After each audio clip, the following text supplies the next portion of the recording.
Okay, so just a few housekeeping items here. You can have your camera on or off, whatever you feel comfortable with. This training will be recorded and posted to the SFSP training section of the NDE website. We'll have that uploaded soon. We ask that you mute your microphone just to avoid any feedback or background noise. We'll provide some opportunities throughout the training for you to unmute and ask questions, but please feel free to utilize the chat box and ask questions at any time. We will be referring to some of the handouts that Jessica Furmansky emailed out on March 27th and April 3rd. And then we ask that you stay logged in until the very end as we have an attendance form to have you complete. So we do want to have you receive credit for attending today.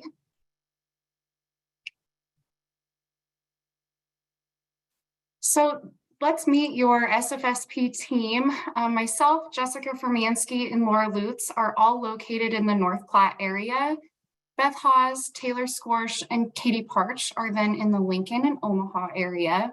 We will provide a slide here at the end of today's training with contact information, so you're able to contact us at any time. So at this time, I'll let Katie just jump in and discuss the non-congregate meal option. Yeah, it's going to be short and sweet for today. And I want to thank everyone again, as Aspen did, for joining us to hear this important information, this need to know stuff to help you have a successful summer meals operation. But most of you in the Zoom room today probably know that Congress passed a bill allowing non-congregate meal service for in the SFSP, the Summer Food Service Program, for rural sites.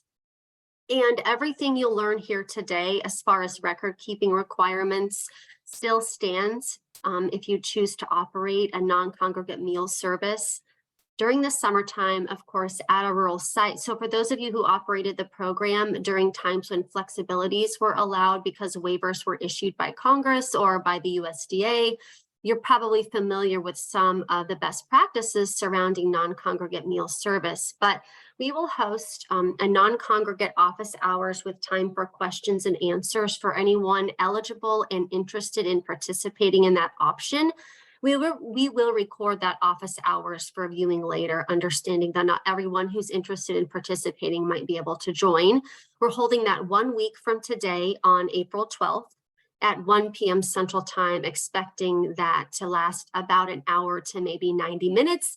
Of course, that depends somewhat on how many folks participate and how many questions we work through, but we'll be sharing information about how to determine eligibility, what kinds of sites are eligible, and then giving some best practice ideas and sharing some policy updates related to how sites can carry that out within the program regulations. Thanks, Aspen. Yes, and I did enter that link to the Q&A registration in the chat box.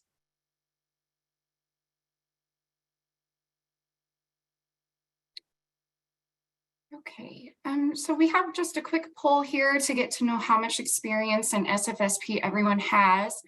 We'll give you just a few minutes to respond. You should have a pop-up screen that will allow you to select an answer.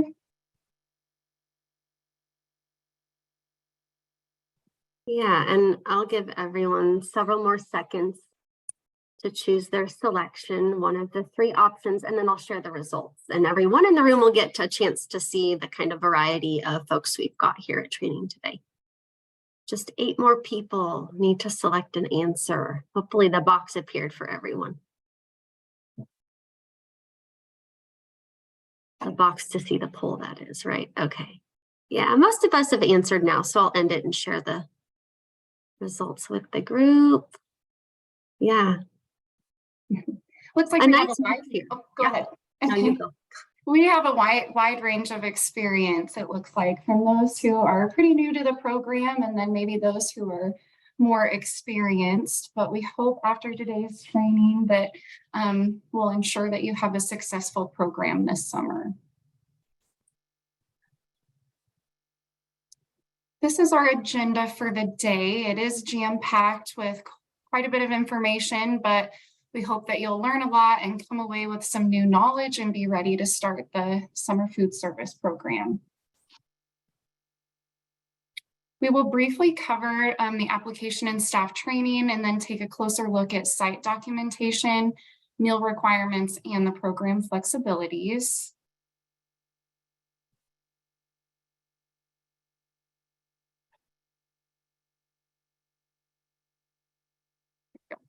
The first piece of the program requirements is to attend training. So you can all go ahead and check one thing off from your to-do list as you're here with us today. When it comes to training your staff, you may still need to do the civil rights training for those who are new or maybe yet to be hired. So we will show you where to find the civil rights information on our website here in a few slides, and then we'll go more into depth on what is required for that training. As far as finding eligible meal service sites, there are two ways that you're able to do this. So you can determine eligible meal service sites through the school meals claim data or the census data available from the SFSP area eligibility map.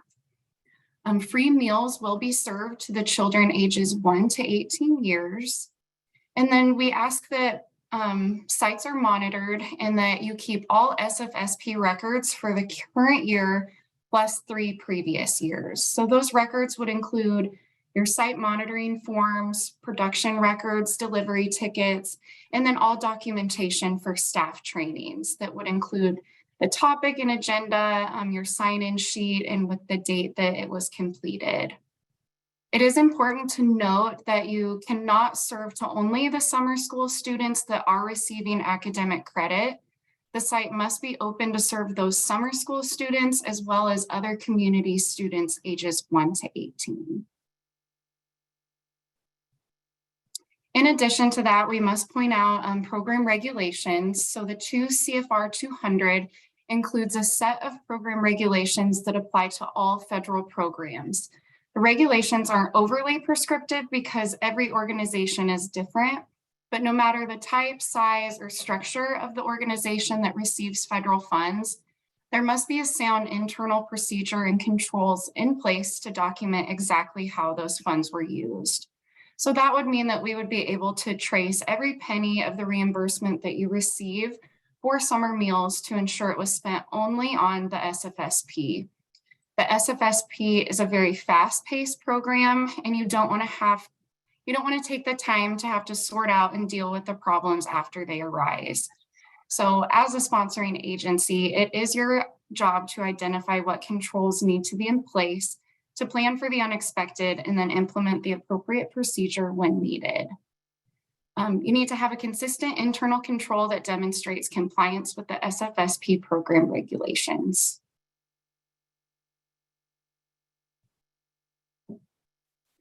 So advertising open sites is a requirement. We want to make sure that participants are aware of what sites are open this year, specifically because there were additional sites that were open in the last couple years, such as sites that were open due to COVID-19 that maybe aren't open as we return to normal operations for a second year.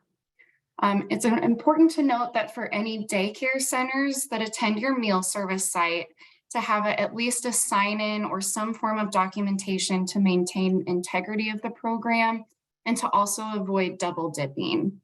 So on this slide, we can see just an example of an advertisement. It provides the name, the address, and the start of meal times. The advertisement also clearly identifies the site rules. So adults may not eat from a child's plate. It does provide the adult meal costs for both breakfast and lunch. No perishable items may be taken off-site, and there are no exceptions to this. It also provides the end times for meal service. So this example shows that breakfast ends at 10 and lunch ends at 12:15. So individuals who arrive after those times would not receive a meal. However, if you have individuals who are still waiting in line during that time, that they would still be served. And then just as a reminder that for any advertising materials, be sure to include the institution as an equal opportunity provider. So far, nothing new. All of the USD training and guidance manuals can assist sponsors in training staff at all operational levels. So the information for this training can be found in the administrative guide, which is located on this slide. It's the larger picture on the left-hand side. The link to the SFSP handbooks is on the SFSP Forms and Resources webpage, which we will go ahead and share in the chat box.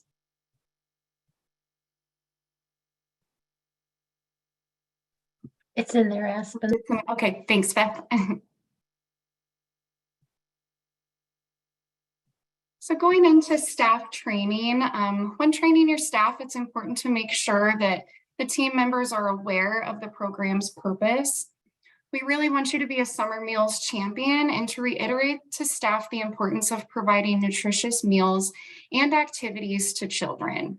Staff must understand the importance of record keeping, that there's a meal pattern that must be followed and documented, which site visits must be completed and by whom, and any reporting procedures necessary for the sponsor and its sites.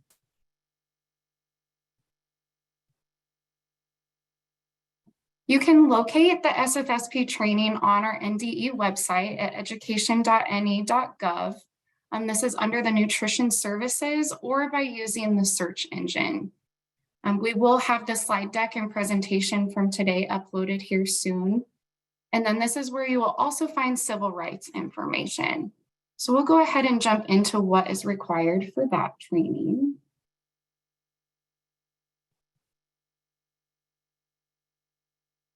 So all staff must be trained on civil rights requirements of the USDA child nutrition programs. There is an additional training available on the Nutrition Services website at the address that you see on this slide. It's underneath the second bullet point. It is of utmost importance that all sites know they must visibly display the Injustice for All poster, and there are no exceptions to this. So even if your program is an outdoor or mobile site, the sponsor must find a place to be able to display the poster.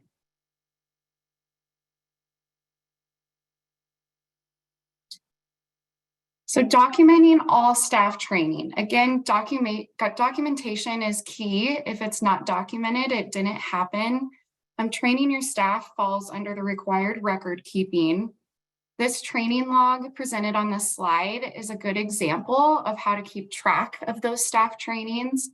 The documentation should clearly identify those topics presented, the date completed, and all team members who attended. So training is a great tool for your team so they can remain engaged, know what they are doing, and really to understand what is expected of them.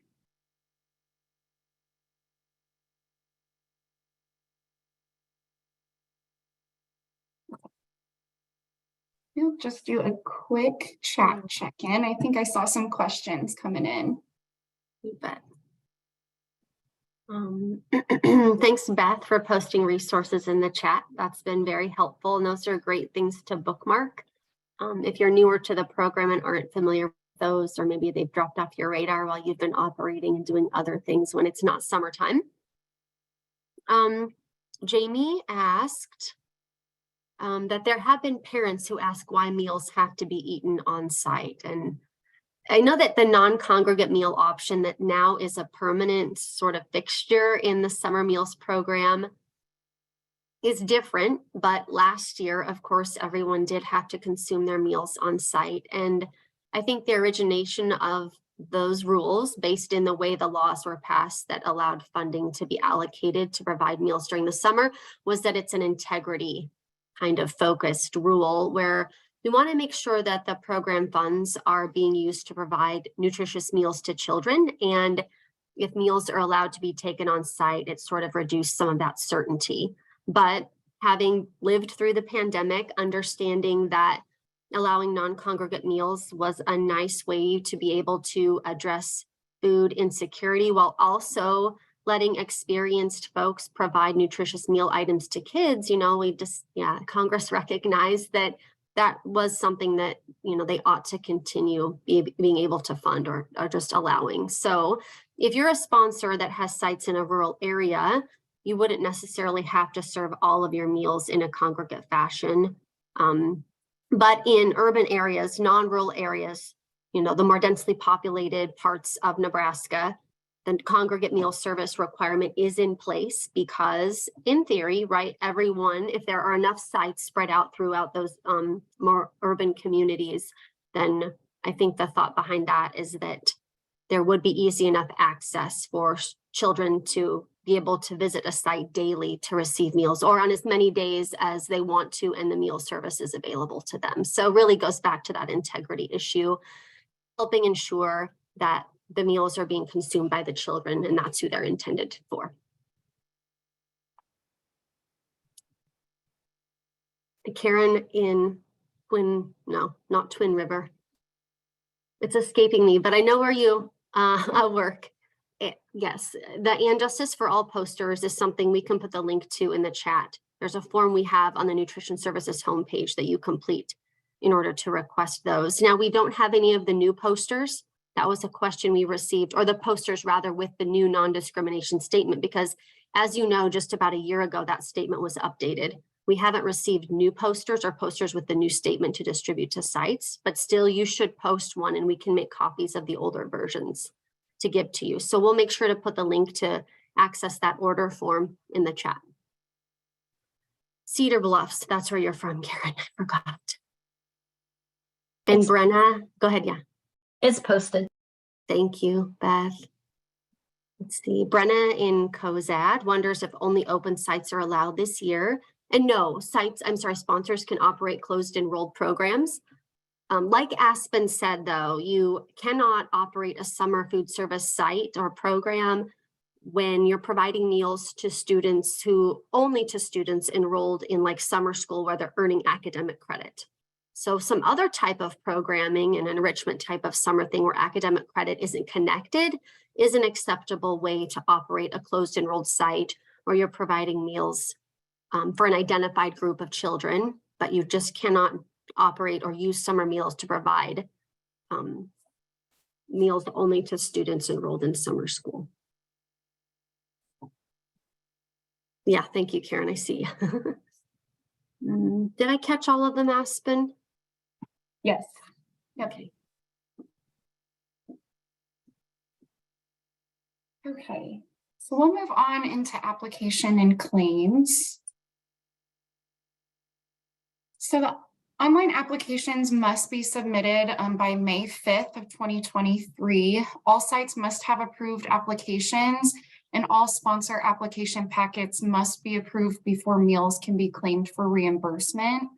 So May 5th really gives us adequate time to look through your applications, correct any errors, and to make sure that the application is approved and your program is ready to start. So just important to keep that date in mind, and please stick to that deadline.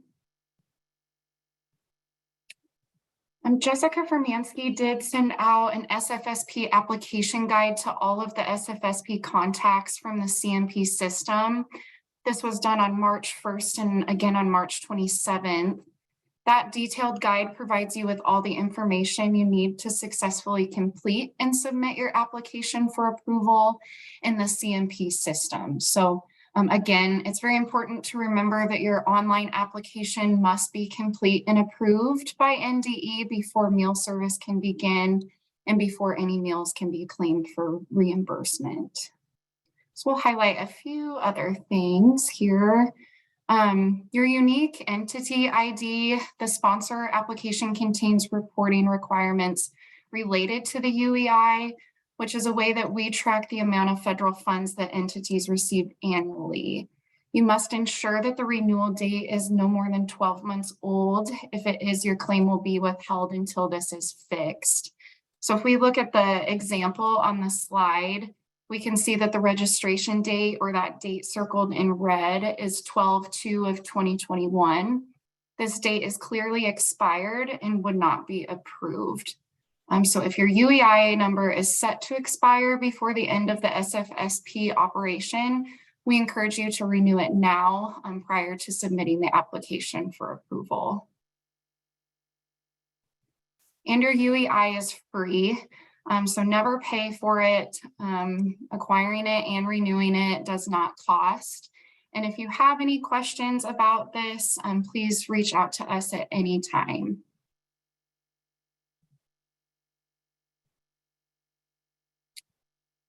This slide shows just an example of what an approved site application would look like in the CNP system.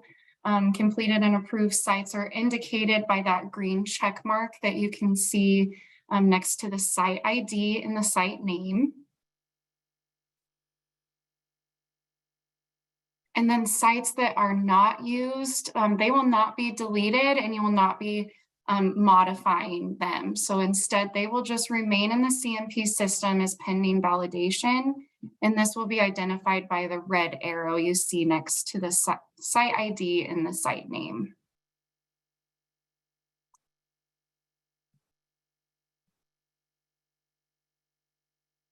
Under site operations, you will indicate if your site is an outdoor or a mobile site, as highlighted here in number 36. Please keep in mind that if you are operating sites that are outdoors, you must be able to identify a plan for inclement weather. That's highlighted there on number 40. It could be that you move your meal service indoors if possible, or posting signage that states if rain or bad weather occurs, the meal service will not take place.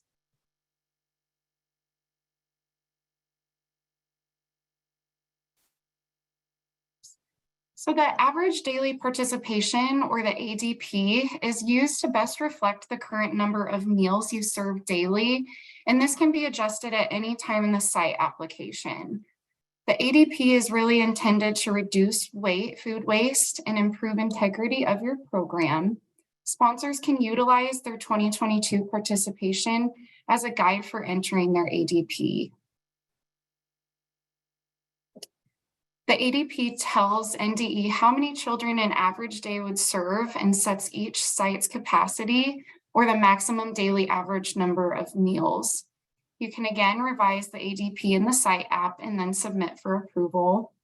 And good example of this would be when you would need to revise your ADP is if you're claiming 100 meals in the CNP system, but your ADP is only set at 80, your claim would then throw an error and you wouldn't be able to submit, or it would not be approved.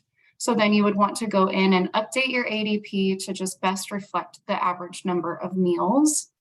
So this is just something to keep an eye on. Be sure to submit revision to increase the ADP before submitting the claim for reimbursement.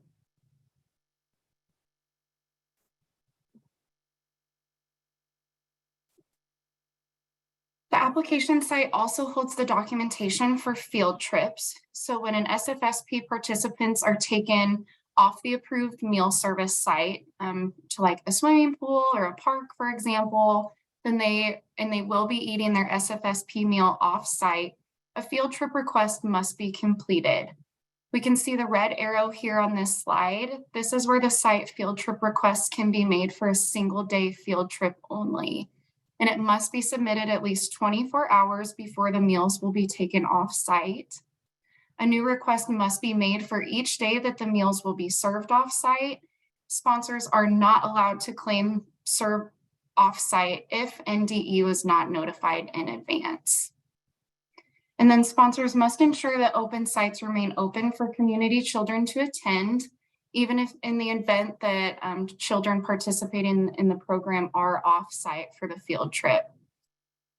We'll go ahead and address documentation requirements for meals served on field trips here in a few minutes.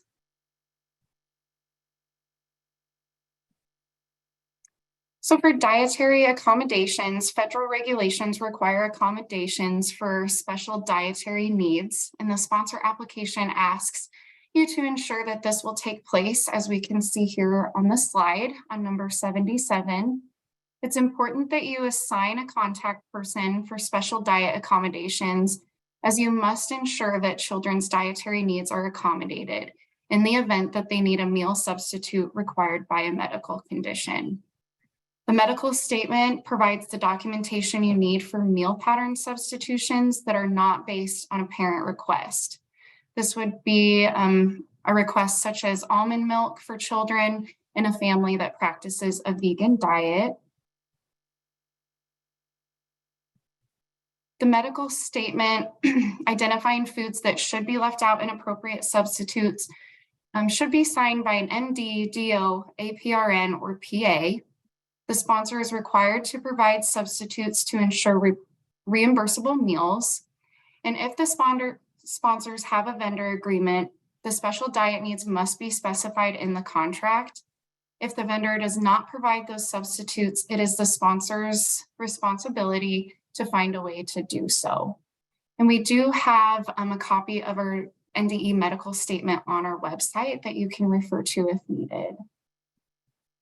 I'm just going to pause because I think I helped write, or probably was solely responsible for writing some notes to help Aspen explain when a dietary accommodation must be provided, and I worded it poorly. So she gave the example of a parent requesting almond milk for their child just because they practice a vegan lifestyle, and almond milk is not nutritionally equivalent to cow's milk.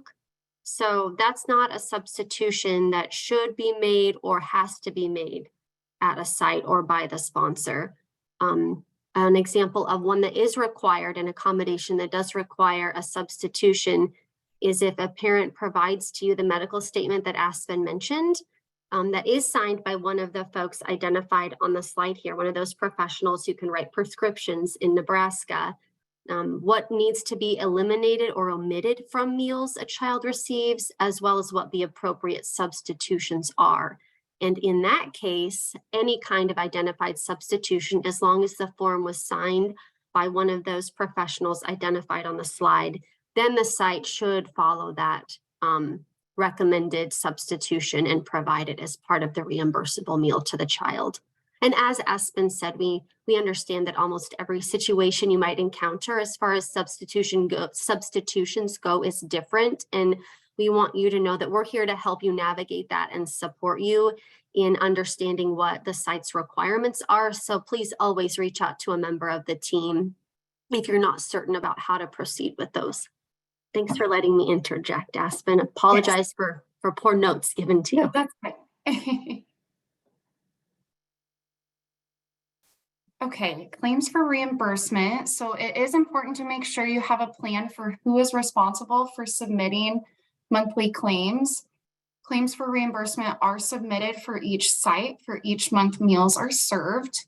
So claims must be submitted and accepted no later than 60 days after the last day of the month the meals were served. It's really a best practice to be sure and submit claims by noon on the 10th of each month.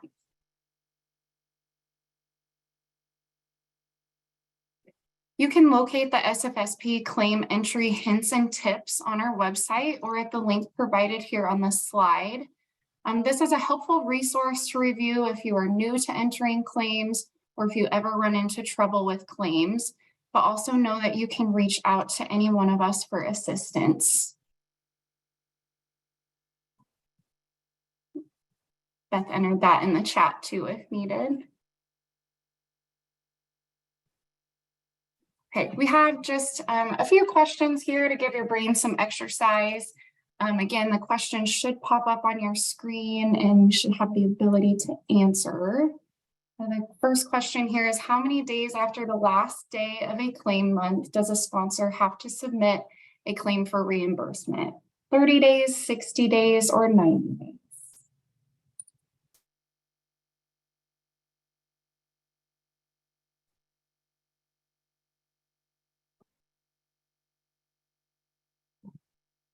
About 2/3 of us have answered, so I'll give a few more seconds. Let's see.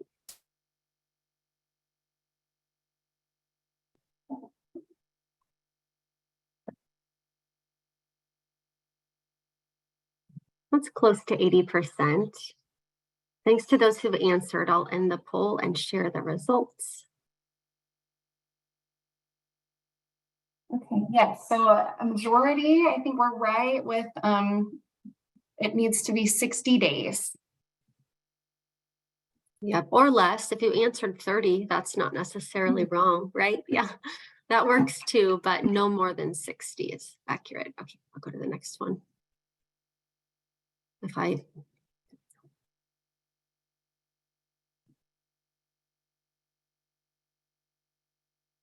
Okay, question number 2 is what must be approved before meals served at a site are eligible for reimbursement?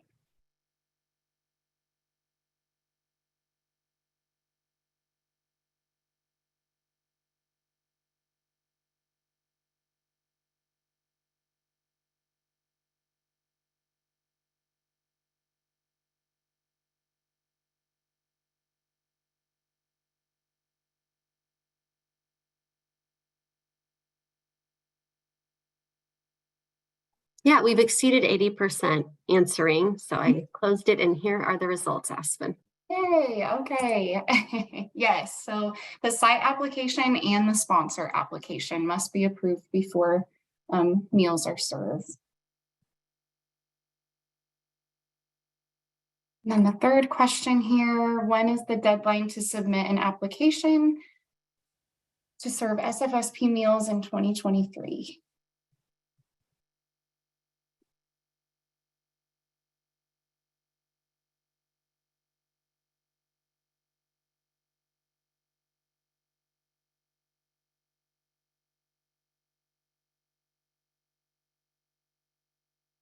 Perfect. Okay, yes, so May 5th.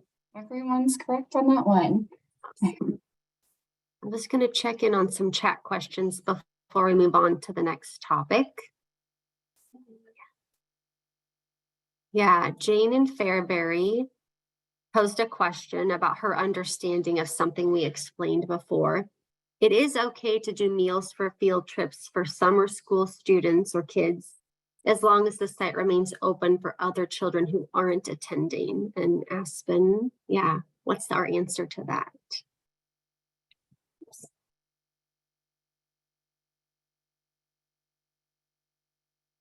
Yes, so the site must stay open.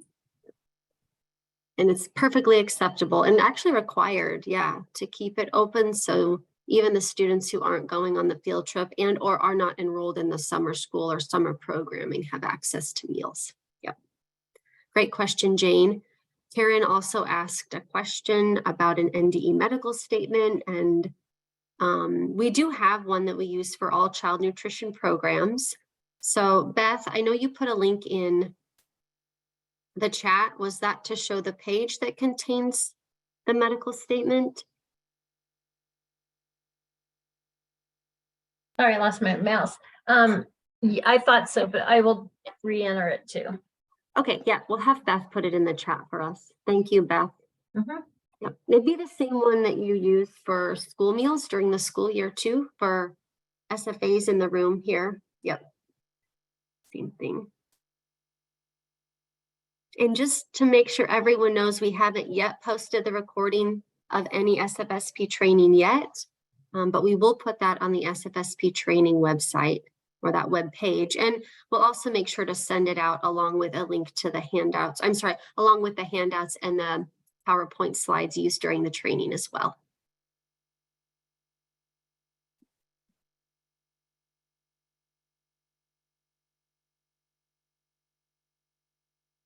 Okay, so I'm moving into site monitoring and documentation. We'll briefly cover this and then take a close look at the meal requirements and program flexibilities.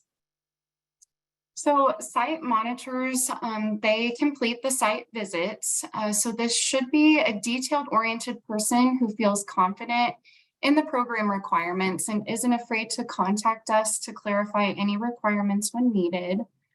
Site monitors don't necessarily have to be on site every day, but they are there to ensure that the site maintains daily records such as point of service meal counts, production records, and delivery tickets. They'll ensure that the Injustice for All poster is clearly posted during all meal times.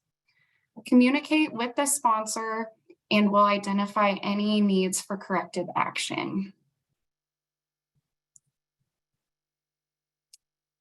The site supervisors are those who will then ensure daily records are maintained in compliance with the 7 CFR 225.15.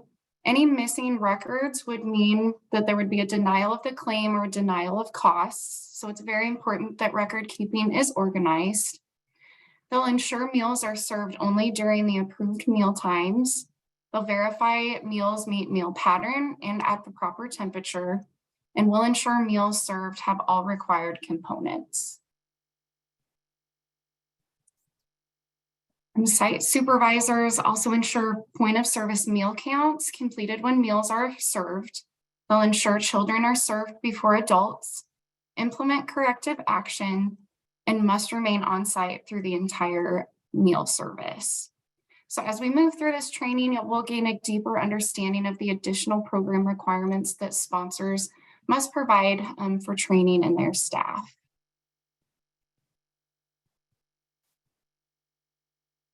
Administrative staff are responsible for completing the pre-operational site visits at all new sites and sites that have operated in the past but have identified operational issues, such as needing technical assistance or a second site visit from the previous year in effort to correct a problem. So sites that were required to complete corrective action plan in the prior year are also required to have the pre-operational site visit. This must be completed before the operation begins for the following year. We did include the pre-operational, or also called the pre-approval site visit form, in your training handout. And this visit is just a nice opportunity to ensure that the site supervisor understands all program requirements and to ensure that the site is ready to accommodate the SFSP.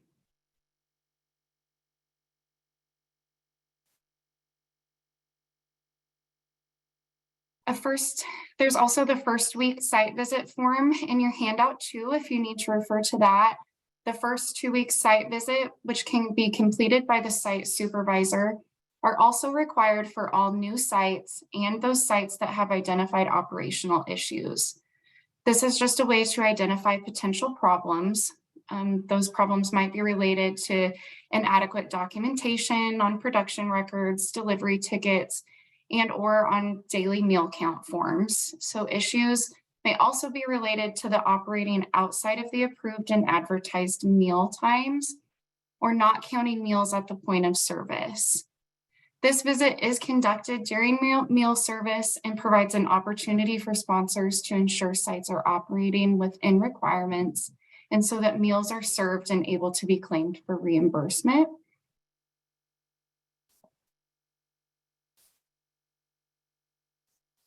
And then the annual site visit, which can also be completed by the site supervisor. This is required for all sites, just as a way, again, to identify any potential problems. This visit is completed within the first 4 weeks from the program start date, and again, is an opportunity for sponsors to identify potential problems and ensure everything is operating within requirements.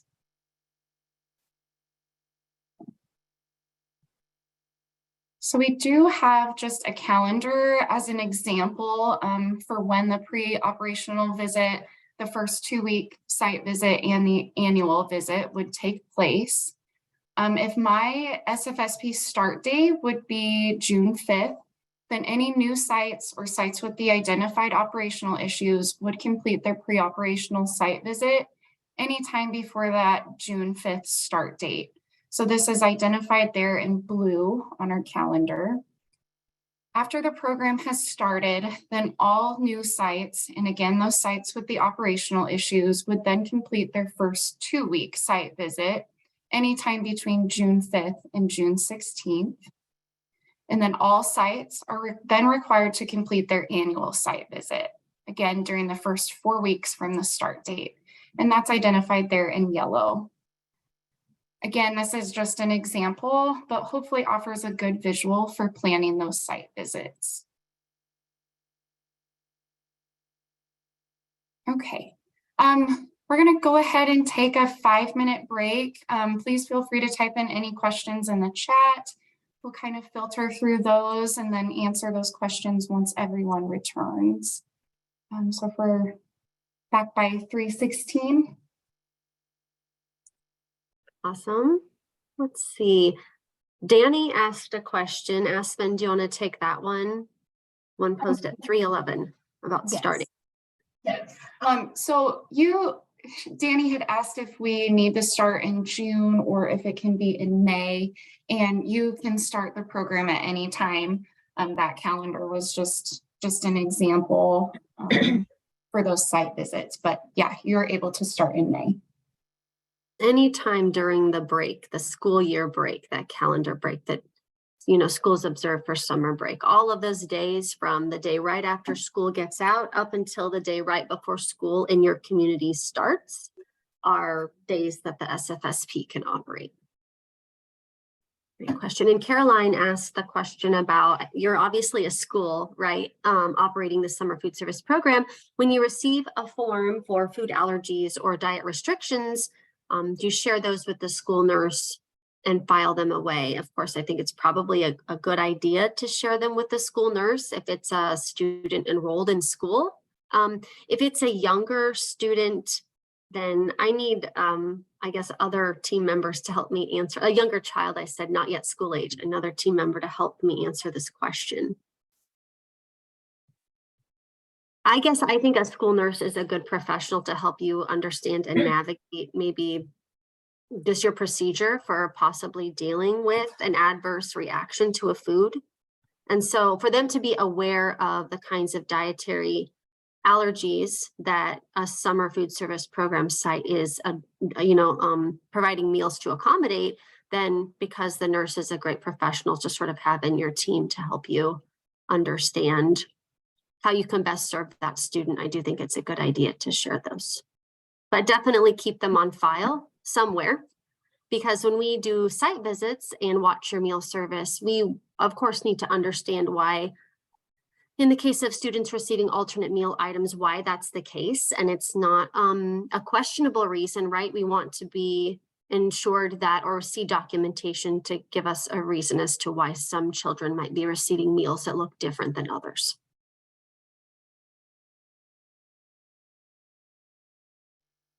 Anything else that others in the room would add in response to that question? If your school nurse doesn't work during the summer, you can always contact our department, and our program specialist who specializes in special diets will be glad to help you out. That's Lauren. Okay, we are ready to start our next section. And those were really great questions. Keep them coming. So we will start with meal pattern requirements. Our meal pattern chart is on our website under SFSP training, and it is in your handouts for today. For breakfast and lunch and snacks, as we consider the meal pattern requirements, I want to encourage you to consider how the meals you're serving are more than just food to the children you reach. The meals you provide can be a child's early experiences with the food and nutrition. They could be the only food a child enjoys all day. And each child deserves to receive a meal that looks and tastes good and doesn't feel like a free meal. Breakfast must include all three components of listed in the table here. So milk, fruit, or a veggie, and grain or a bread item. You may choose to offer milk, a strawberry cup, and a whole grain muffin for your breakfast menu. If you serve juice, remember it must be 100% juice. It cannot be a concentrate, so it's 100% fruit or fruit juice with vegetable juice in it, or just vegetable juice. We encourage the service of whole fruits and vegetables, which can be frozen, canned, fresh, or dried, or juice. Whole fruits and vegetables provide additional nutrition and better calorie management. We also encourage the service of whole grains for their superior nutrition, including fiber, antioxidants, B vitamins, and irons. Now we're going to talk about lunch and supper requirements.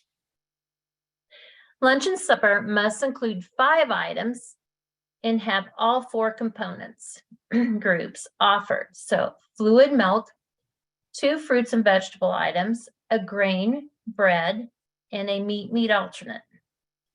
A child must have all of the components when they leave the line for a reimbursable meal.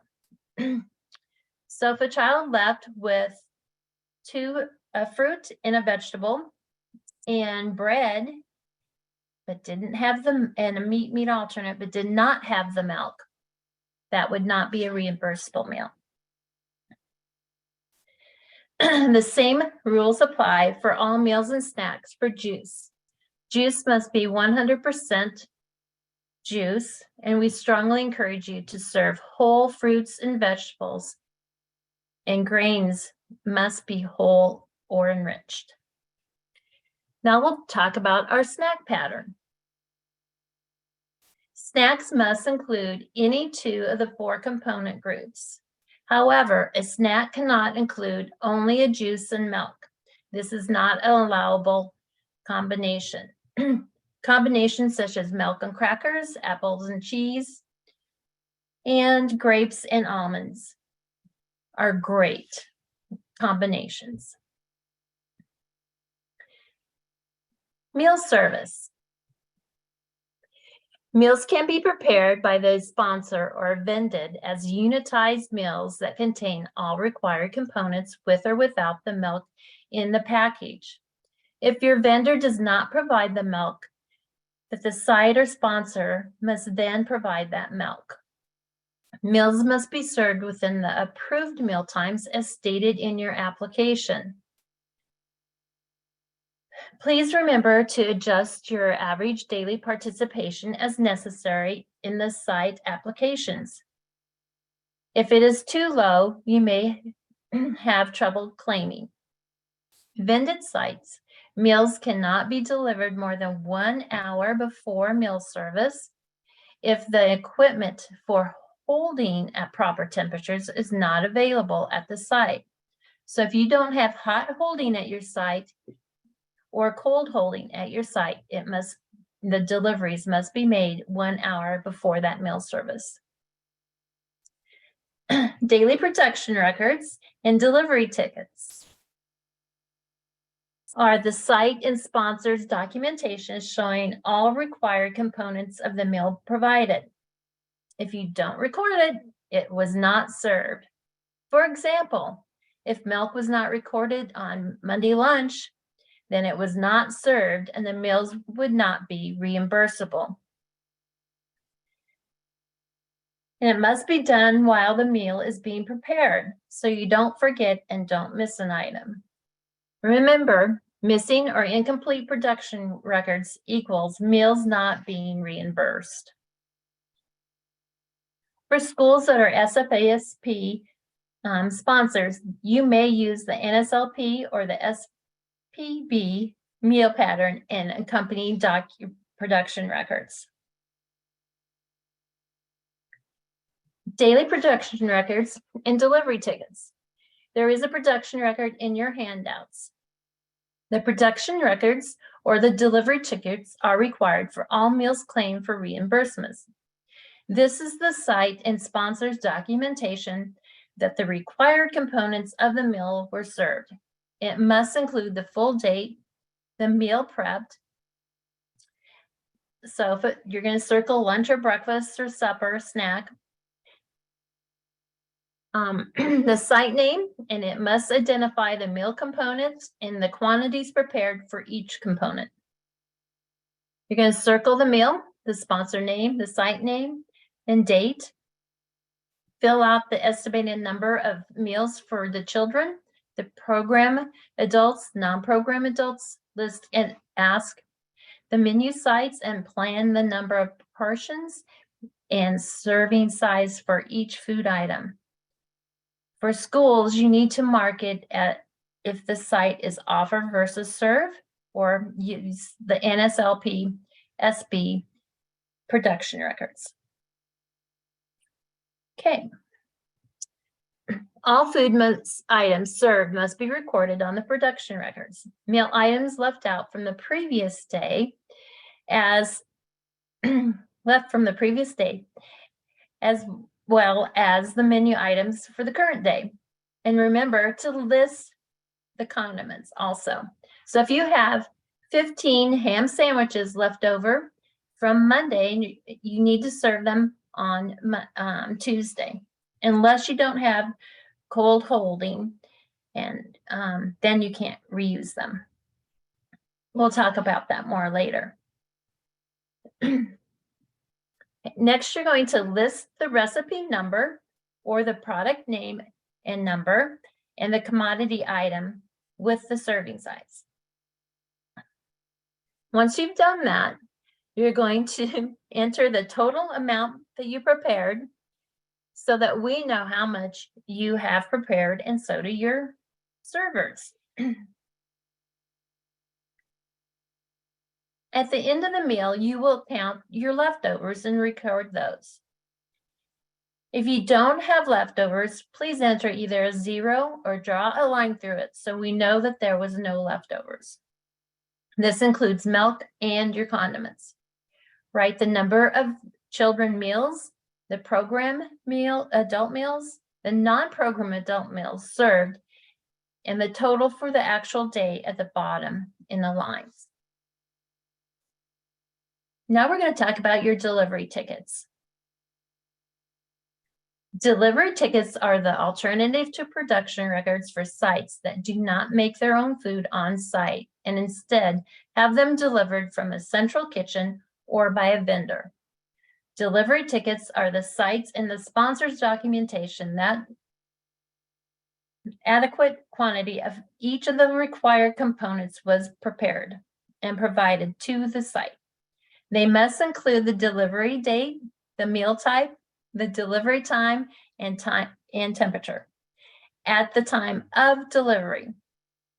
Keep in mind that the meals delivered to the sites that do not have adequate holding available must not have their food delivered prior to 1 hour before.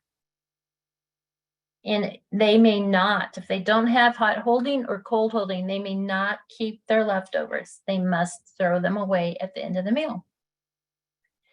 Okay, remember to make sure everything is filled out and recorded. And make sure, a lot of times people will forget to have the delivery staff and your site staff sign or initial or sign the delivery ticket. Now we should have some poll questions. Okay, which components are required at breakfast? It should be. There it is. It's there.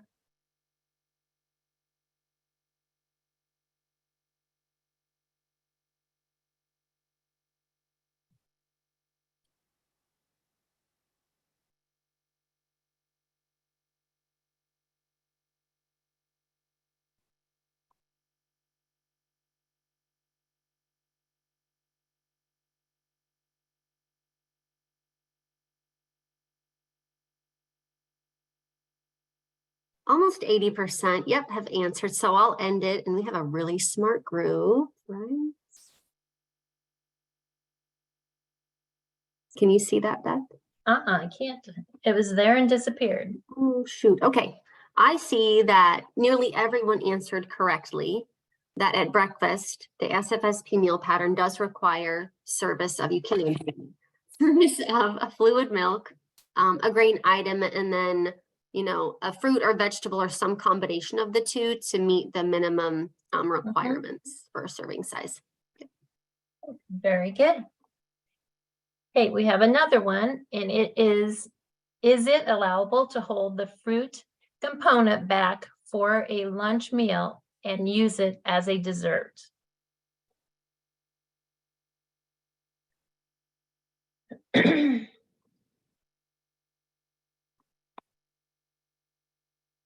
Right. Basically, is it acceptable to say, eat that ham sandwich, and then I'll give you the applesauce that I know you like?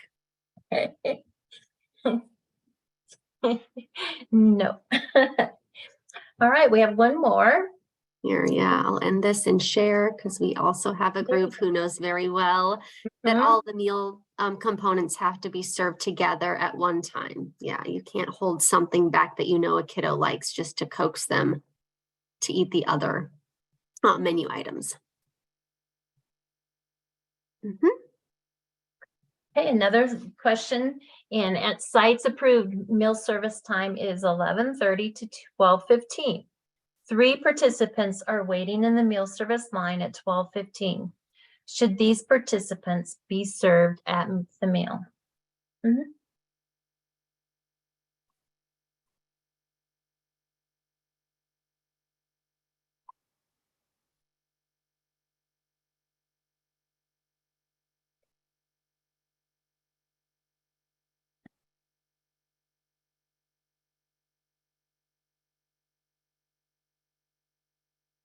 Very good. That was a good one. Everybody said yes, and yes, all participants in the line at the time meal service is supposed to end can be provided a meal.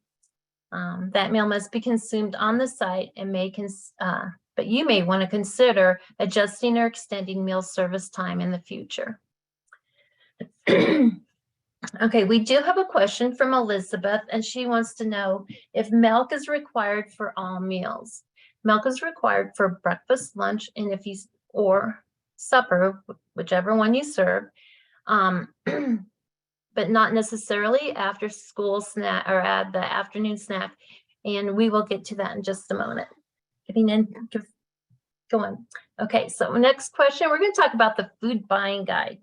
Yeah. I was going to toss in there that we do have a pretty high number of folks representing school food authorities that operate the National School Lunch and or Breakfast program.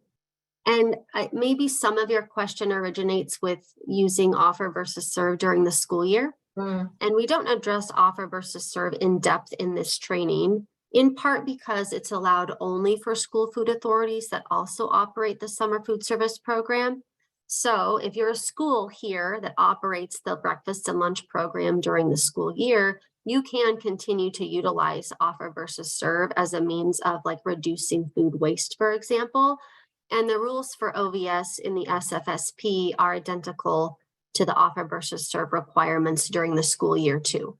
So I guess, Elizabeth, one possible answer to Elizabeth's question is like, well, it depends, you know? If you're utilizing offer versus serve, it's possible that a student would not take a fluid milk, but it still has to be available at both of those meal services. Beth spent a fair amount of time talking about where it is required to be offered at breakfast and at lunch. Correct. Yeah, I forgot it. Yeah, okay, so now we're going to talk about the food buying guide. And the food buying guide, I'm going to put the link into the chat. Okay.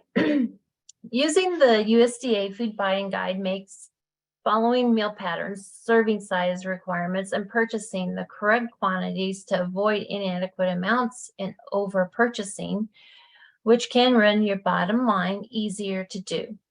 This is a great resource. You need to get on it and play with it and learn how to use it, but it is a wonderful, wonderful resource. So let's use an example menu to demonstrate how we use the food buying guide. We're going to have Sloppy Joe on a whole grain slider bun. We're going to have carrot sticks, 1/4 cup, and a small apple, 1/2 cup of whole, and 1% plain milk. First, we're going to refer to what sizes we need. We're going to check out the meal pattern chart to determine the needed serving size for each menu item based on the lunch menu pattern. So for lunch, we need 1 plain milk, 8 ounces, fruit and a vegetable, 3/4 cup total. Grains and breads, 1 slice, 1 serving, or 1/2 cup, depending on what type of grain or bread it is. And we're going to use the wheat chart to help us with that, or not the grain chart, not the wheat chart. And then we need 2 ounces of lean meat. So as you see, the meat and poultry needs 2 ounces. So on this slide, we're going to do some math here. We all love math, don't we? So the food buying guide shows us that you get 12 1-ounce servings per unit for the ground beef. And it's circled in orange here. We need 150 because we're doing 75 meals, so they need 2 ounces. So we're going to divide it by 12 because that's what you get of edible serving or portion. And so you're dividing that by 12 by 150 and you get 12.5 pounds of ground beef that you need to order. Okay, now we're going to do the slider buns. So 1 bun is 28 grams. Now we're going to go to the wheat slide.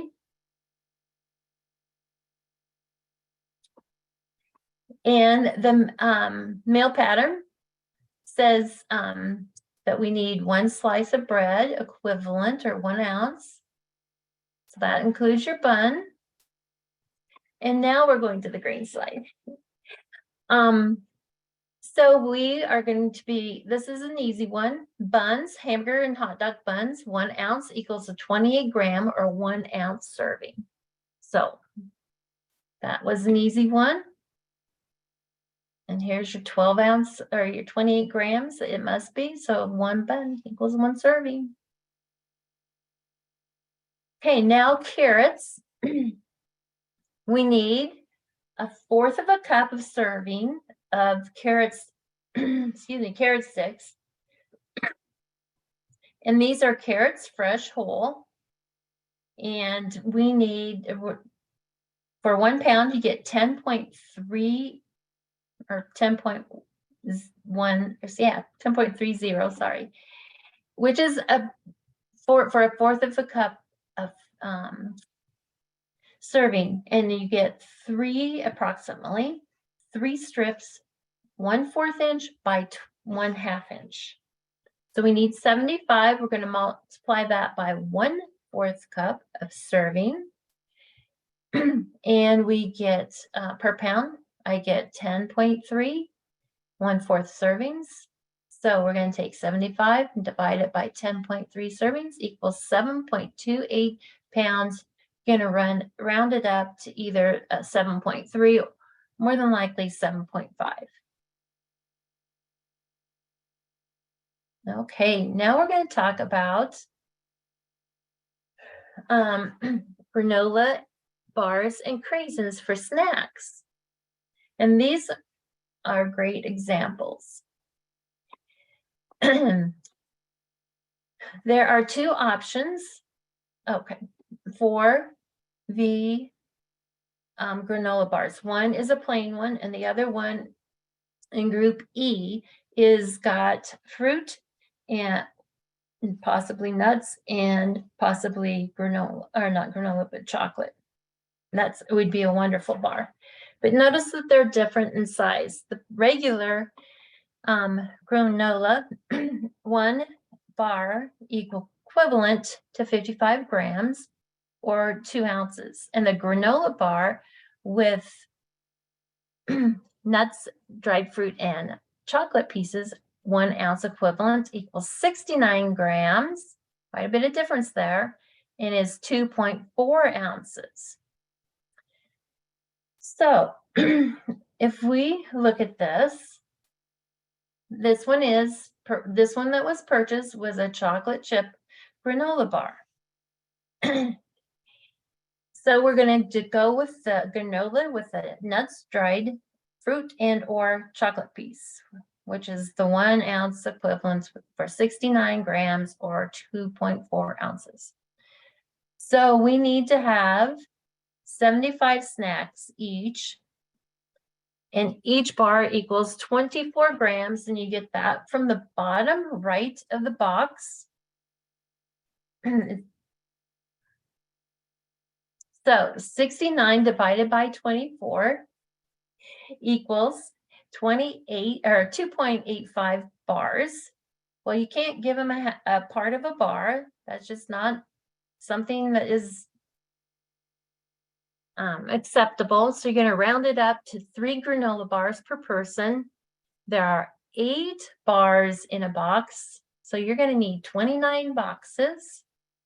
So this is something that we would ask when we do a review for you to consider a different option. The expense of 3 granola bars might be cost prohibitive. So those are some things for you to think about. Now we're going to talk about the craisins. And the craisins, we need 1/4 of a cup to get your 1/2 cup serving, because we know dried fruit doesn't take as much dried fruit as it does regular fruit. So if it was just the regular cranberries, you would need the full 1/2 cup, but these are dried, they're more concentrated. So we're going to do 150 times 1/4 cup serving, and you're going to get divided by 3.8 purchase of edible purchase, and you're going to get 10.86 pounds. So you probably round that up to 11. Okay, combination foods. Commercially prepared combination items such as chicken nuggets, pizza, enchiladas, etc. must have child nutrition, the CN label, or a product formulation statement. That label allows you to determine the amount that can be credited as a meat alternate. It may also have a fruit and vegetable component, or it might contribute to your grains and breads. That's why you need those CN labels to tell you how it credits.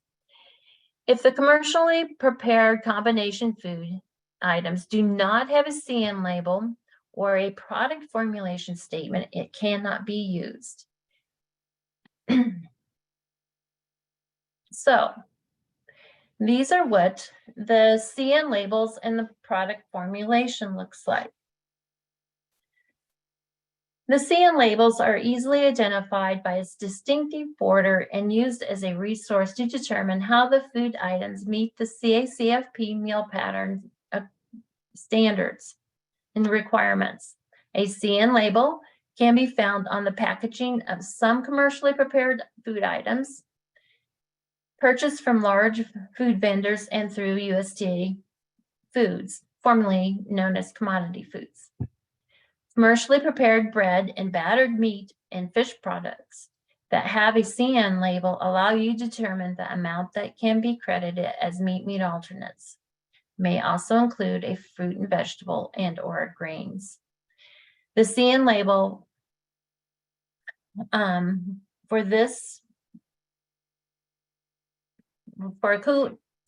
CN label for the fully cooked beef patty provides 2.0 ounces of meat alternate, as shown in the slide.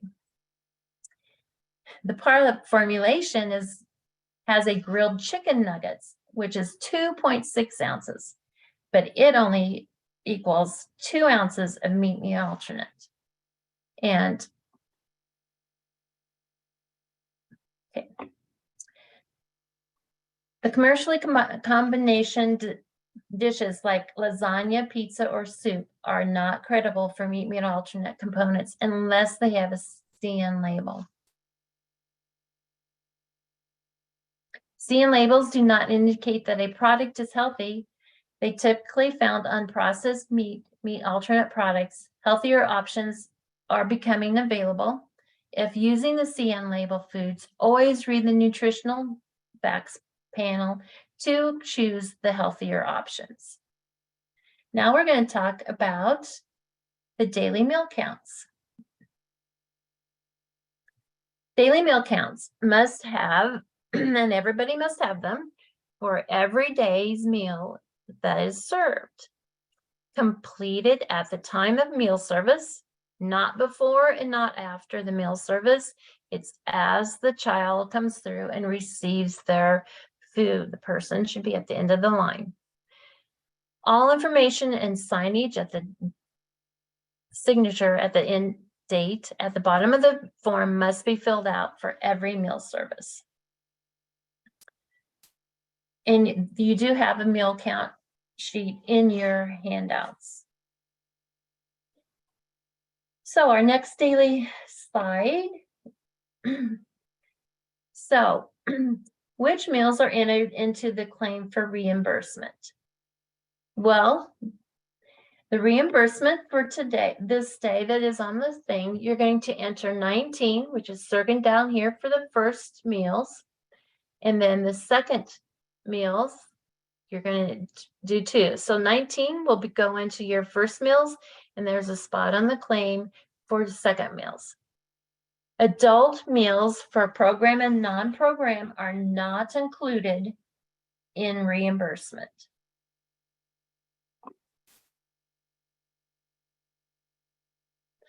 Okay. Here we see examples of the correct and incorrect methods for completing daily meal count forms. The top row, enclosed in the green box, is the correct method for marking the meals provided to the children with the tally mark. The second row, enclosed in the red box, is for the incorrect method for marking meals, as one solid line that goes through 21 to 36. Each number must have a mark, one at a time, as the staff member observes each child receiving a meal with all the components. It is a violation of the program requirements to mark the number of meals on this form before the meals are served. Sponsors are not allowed to mark 30 meals on this form because 30 meals were sent on the field trip. This must be completed only at the time the meals are served. So you'll be sending a daily meal count sheet out with that field trip, and they will mark it as they hand the child their lunch. I don't know what I just did. I'm so sorry. You're here. No, that's all right. My apologies, Beth. That's right. So go to the next one, I believe. Yeah. Okay.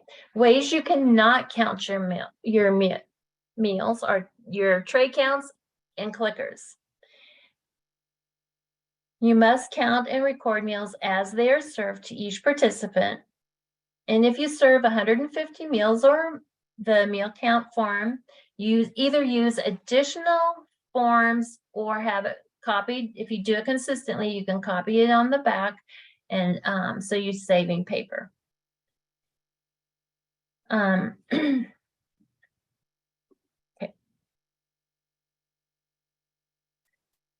Okay, you must have a daily meal counts. All food components must be offered. You're going to indicate that it is a field trip right up at the top right. And regular site must stay open. And if the children are picking up their sack lunches as they go by, some teacher could do it, or who's ever in charge of the field trip can mark it off with a nice tally mark, or someone else needs to do it as it's handed to them if they can't do both. And the production record reflects both the site meal and the field trip quantities.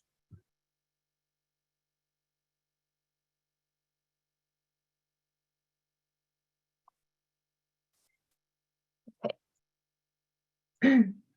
Food safety. We love food safety. My favorite thing. Okay, so food safety is everyone's responsibility in summer food service program. All sites must have thermometers and temperature logs. They must do hand washing and do it correctly, following their posters. Sanitizing their surfaces and equipment, and health department inspection at least once during their operation. If you were a school and your food safety inspector came towards the end of the second semester, they may not come back for that summer food service. I'm going to put, okay, next slide. As I was saying, I'm going to put some websites for our lots in Go to the right the, one, Beth. what? Am I on the right slide? Let me get back to my, Sorry. no, that's Yeah. all right. This is Yeah. the right one. I think. Yeah. Yeah, so I put some logs in the information for you. The refrigeration, the cooling, which we're going to talk about here in a minute, but I just did them all at the same time. So leftover meals, when you plan production so that the your meal orders to prevent leftovers, it's just easier because you do have to stay until the food is cooled. You know, sandwiches may cool quickly, but if you have spaghetti, it's not going to cool as quickly. You cannot keep leftovers without the proper holding equipment. Again, if you don't have proper holding equipment, you're going to throw it out after the meal. You cannot keep it. And it must complete cooling logs when you're keeping any leftovers. And that is till you take it from the time that you quit serving until the time it reaches 41 degrees or lower. And there is a handout for the cooling log also in your handouts. Any questions about food safety? Okay, we're going to talk about leftover meals. Use your leftovers first. Adjust your order for the next day accordingly because you're going to use those first. Use them up so you don't waste the food. You can't keep them longer than a day. And cold foods must be held at 41 degrees or below. And if the temperature is not maintained, you're going to discard it at the end of the meal. Okay, now we're going to talk about program flexibility. Okay, share tables.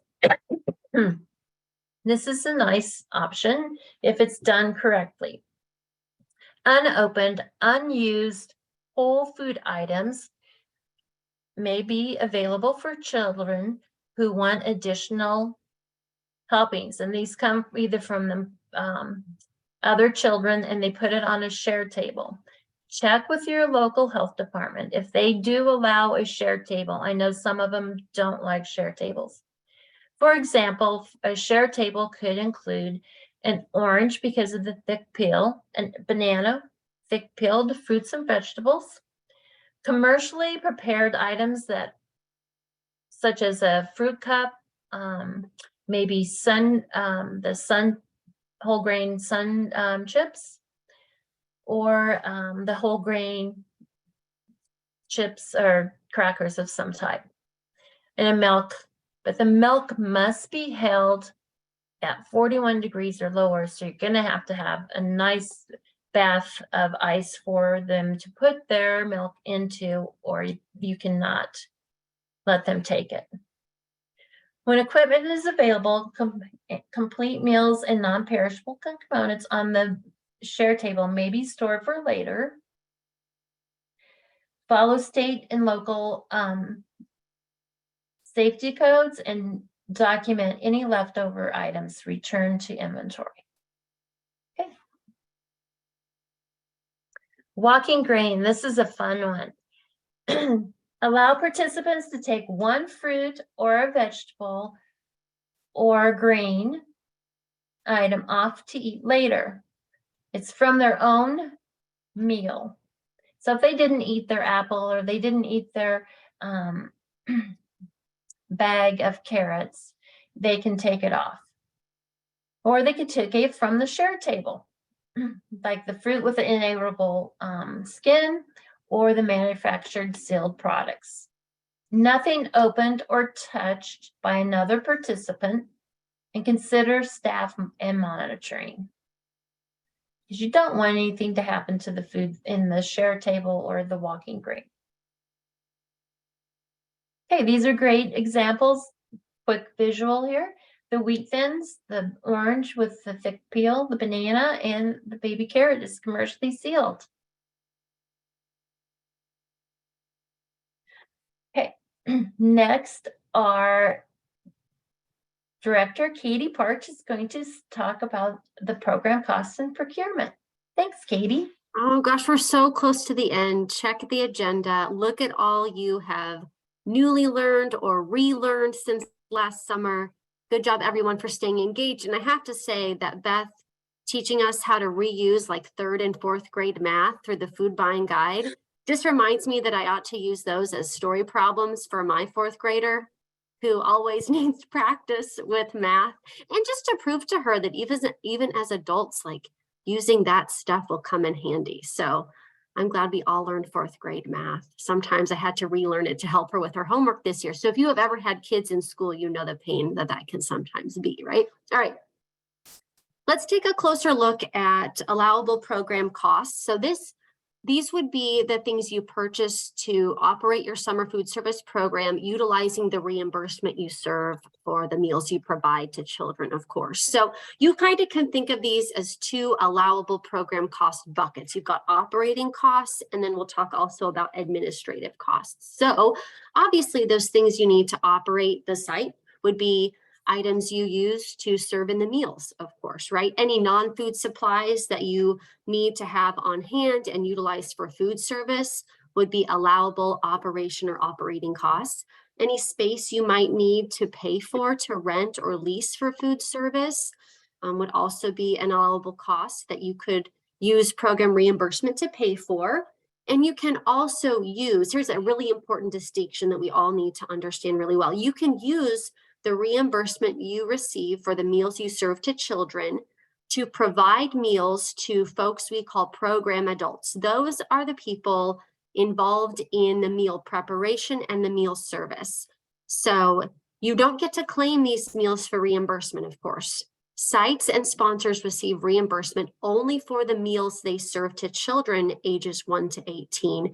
However, these program adults that have a very specific and identifiable as well as justifiable role in the meal service or meal preparation can receive a meal at no charge, right? And that is an allowable cost to the program. So recall for a moment the meal count sheet that Beth spent a good amount of time talking about, helping you understand the details that are required on the sheet, and specifically those sections, those total number meal values in the section at the top, and then the tiny section sort of in the middle.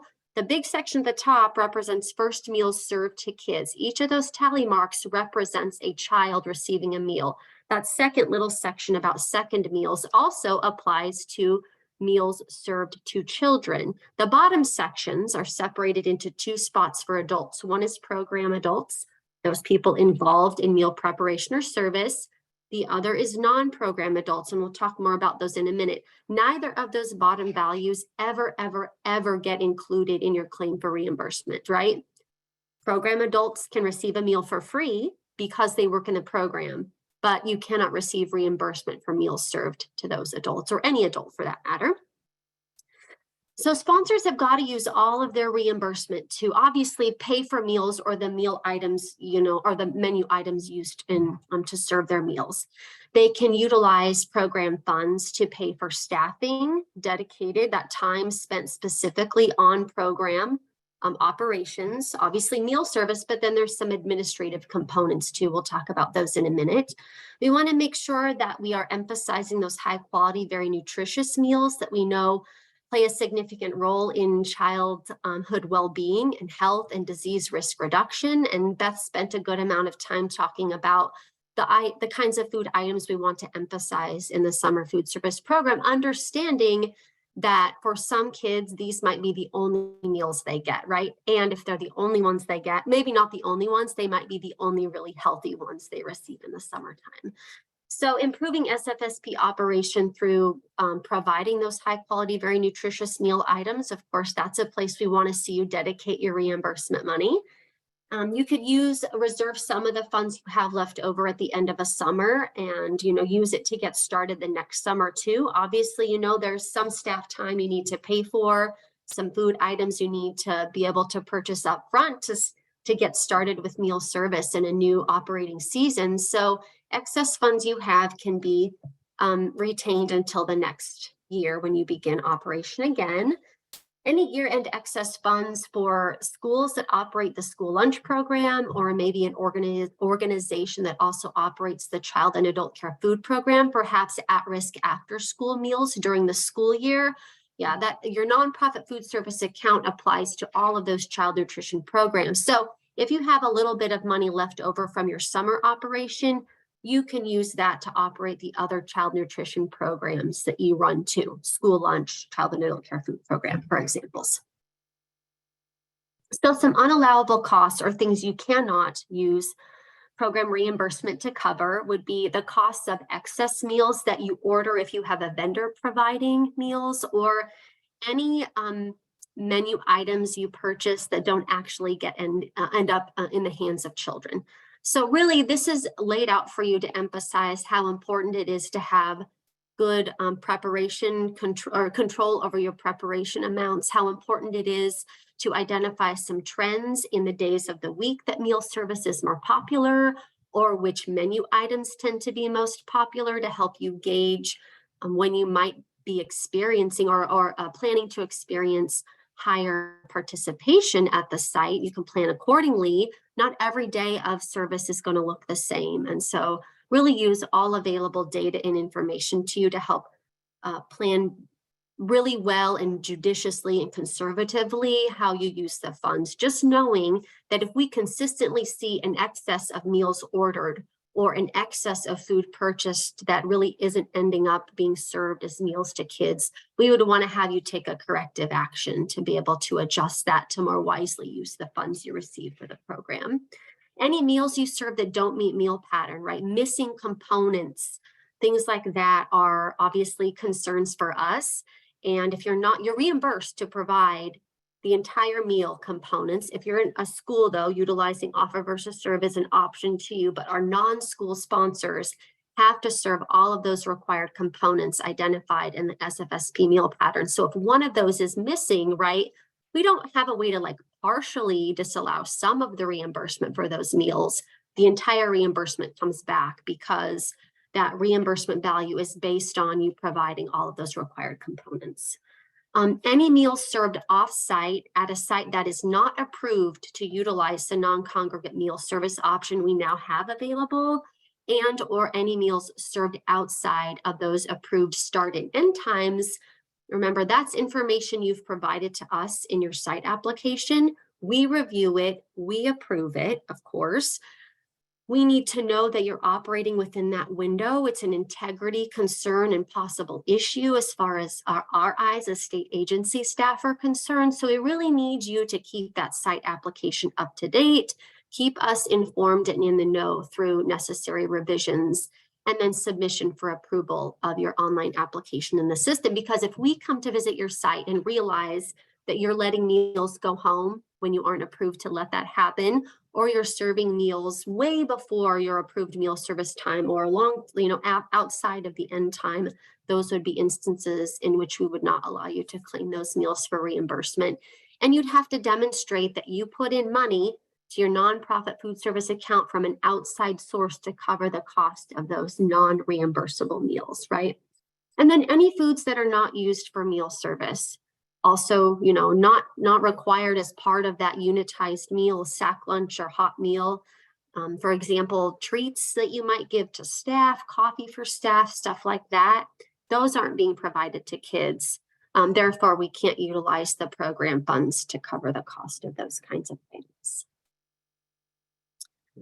Meals served to adults not involved in meal service, of course, we would call those non-program adults. I mentioned how that's not an allowable cost to the program, and you have to have an outside funding source to cover the cost of meals served to adults who accompany children to sites. And there's nothing wrong with serving adults meals.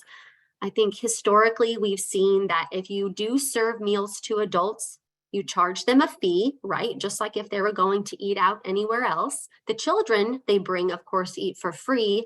The adults do pay for their meals. And we have seen that if you allow adults to eat, you provide them meals for a charge, then you do see higher participation among children in the community. So that's a good thing, right?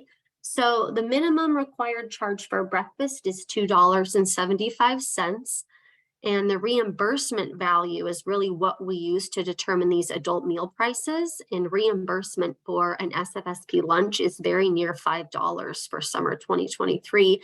Therefore, you would need to identify that you charge adults $5 for each lunch they consume, purchase at the site, right?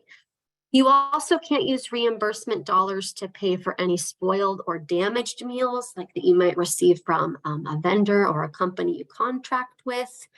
And just want to reiterate in red text here at the bottom of the slide that those adults not involved in meal service have to pay for their meals, or in some cases, sponsors have secured grant funds to cover the cost of those meals served to non-program adults. So we would want to look at documentation a sponsor has that identifies the number of meals that are served to program and non-program adults.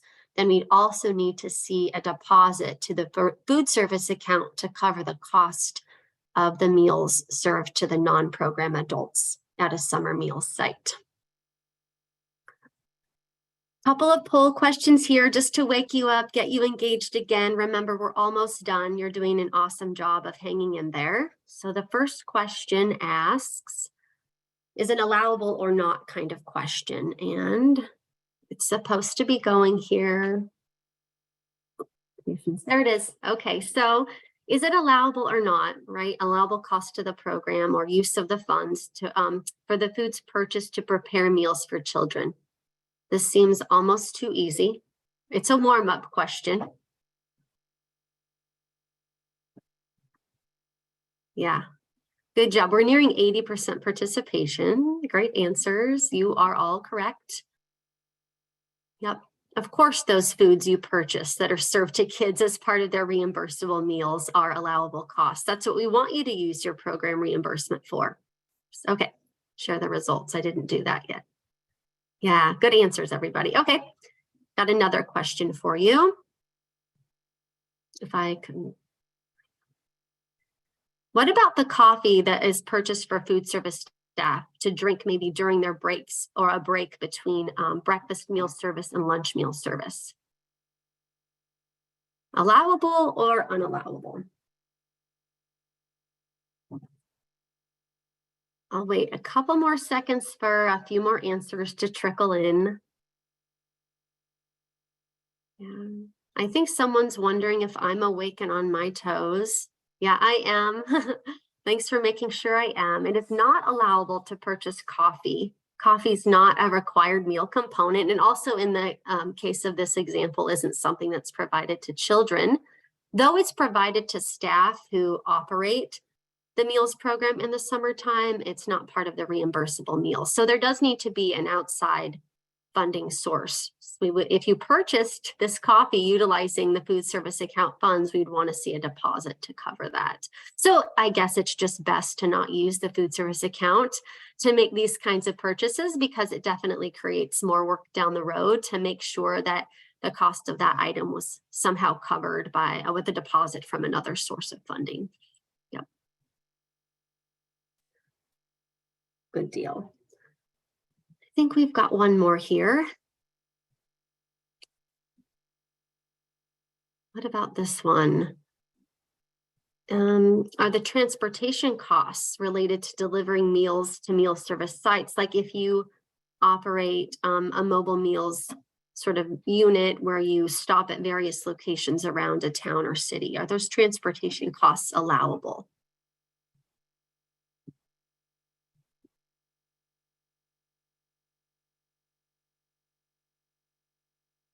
Kind of a tricky one, and I know we did not cover it. Yeah. And this proves to me that everyone is like, yeah, even on an afternoon, right? You've all been up for a long time because you get to work really early, I think. You're still awake and here. So I want to reiterate how much we appreciate that. Okay, I'm going to end this poll. Definitely kind of a tricky one, of course. I wouldn't say we're split down the middle by any means, but this one's a little bit more challenging. You can utilize reimbursement funds to cover the cost of transportation to meals. Transportation costs related to getting meals to the various sites that you're approved to provide meals from. If you have questions about allowability of costs and stuff like that, never hesitate to ask us. That's what we're here for. And we're happy to investigate to find correct answers for you if we don't know those immediately. And I believe, yep, our last poll question for the whole training, which is a good sign that we're nearly finished, right? Those meals served to adults who accompany a child to a meal service, are those allowable costs? Even though you know you don't claim those, do you need to collect money for them, or can you use the reimbursement dollars to cover the cost of those items?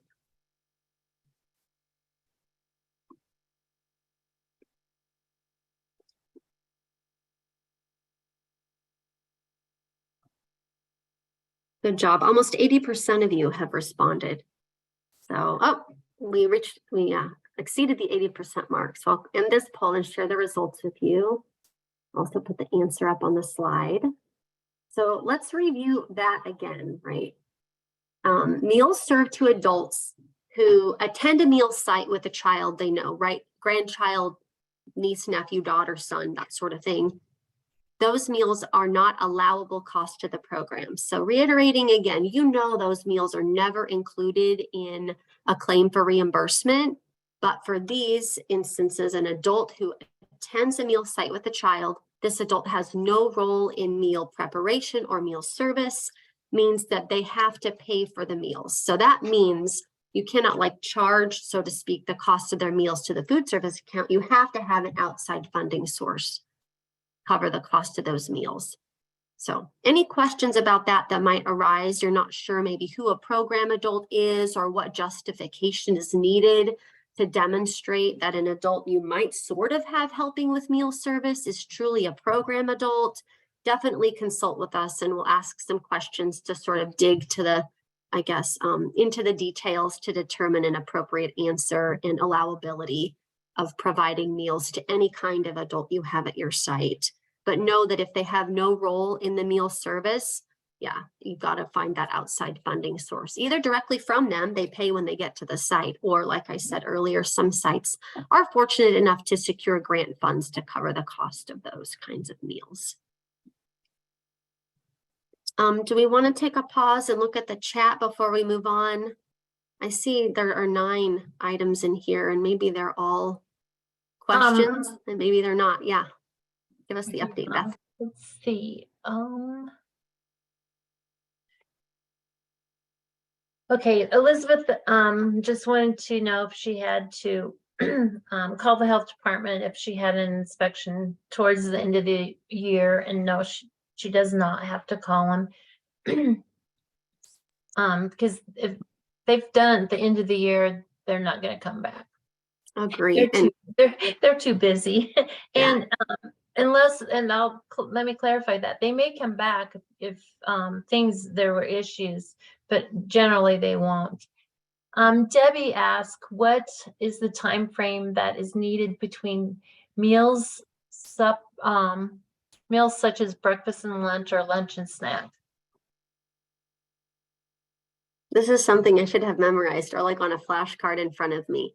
There was a slight update to some integrity rules and regulations in the program for this upcoming summer. I don't know the answer of that off the top of my head, but I will research it as soon as I'm done presenting and I'll share that answer at the end. I'm sorry, I should have that. I want to elaborate on one thing you said, Beth, about the health inspections. Just so everyone knows, the NDE, our group, provides a list of approved SFSP sites each summer. So you never would have to request a visit of one of by an inspector on your own. we provide that information. And then based, like you said, on staffing limitations that might be there and previous visits in the current school year or fiscal year, those things sort of play a role in who's prioritized to receive a visit during the summertime. But again, you never have to request that kind of visit unless you want one for some specific reason, but we provide a list of all the sites approved to operate. So yeah, you don't have to do that on your own. Okay, and then we have another one that can we do all three breakfast, lunch, and snack, or just two? Yeah. Go ahead, Beth. You know the answer. You can do only two. Most sponsors will do breakfast and lunch because you don't always get the higher reimbursement rate for snacks. But it is up to you on which two that you choose. You cannot do lunch and supper. It has to be like breakfast and lunch, or snack and supper, or you could do breakfast and supper. We've had some sponsors do that, but you get to choose the two. So it'd be lunch or supper, and either breakfast or snack, or if you don't want to do two, you can do one. Good deal. Okay, and then I was going to ask you, Terry had asked about calling the health inspection because they haven't had one since September, but you don't have to. And I do know that they are short staffed because the director left. They replaced her with one of their food safety inspectors, so they are down one inspector.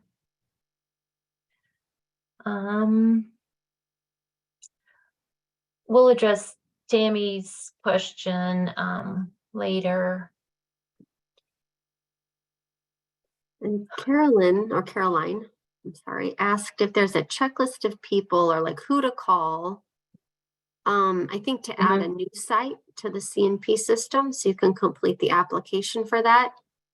You can send an email to Jessica, who you should have received information from about like training and stuff already.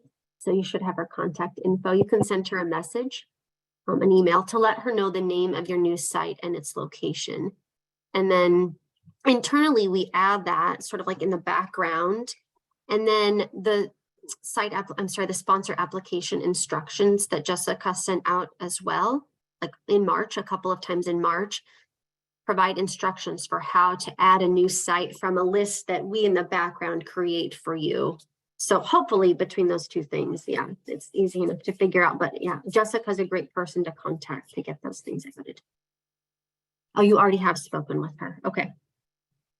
Hang out if you are able to at the end, and maybe you can unmute. We can get a little bit more information or details to give you guidance on how to make sure that's reflected in your site list. Good question. Okay. And I think that is it. Awesome. Okay. Moving on. Thanks for hanging in there again. Not much left.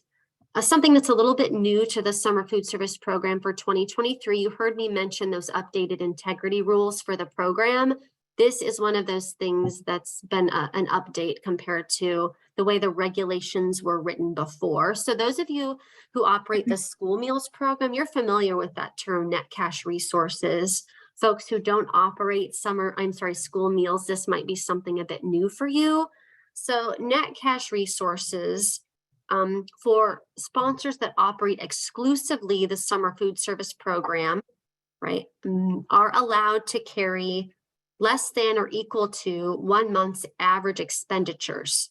So if you're a sponsor that operates only summer meals, right, you can carry in your nonprofit food service account or the account dedicated to paying for and the costs and receiving the income or the reimbursement for your summer meals operation, an average of 1 month's expenditures. So this is information we would look at as part of a compliance review of your operation. And we would ask for all the documentation related to your income and expenditures. We look at that bank account value to see what that is in order to determine if net cash resources was a problem and something that we need to provide some technical assistance to help you spend that value down. So we would look at a few things like the ratio of administrating to operating costs being high. We would give advice on how to spend more of that money on the operating cost side of your program. Increasing meal quality is a great thing to say there, right?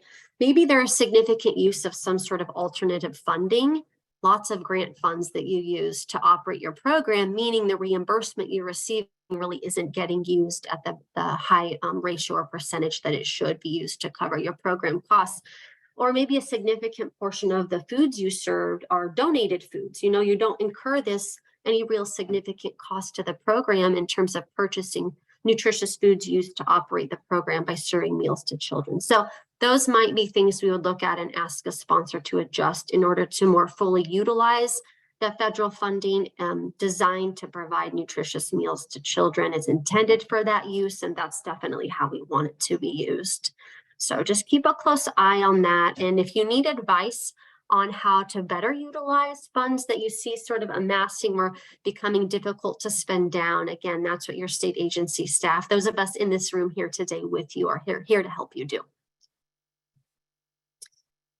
Reimbursement, of course, is based on the number of meals you serve to children multiplied by the sum of both those administrative and operating rates that you see in the table at the bottom of this slide, right? Again, we want to reiterate that sponsors are allowed to receive reimbursement to meals served to children, and those meals must be served at sites that are reflected in your application in the online system, and that those sites have been reviewed and approved by a member of our team.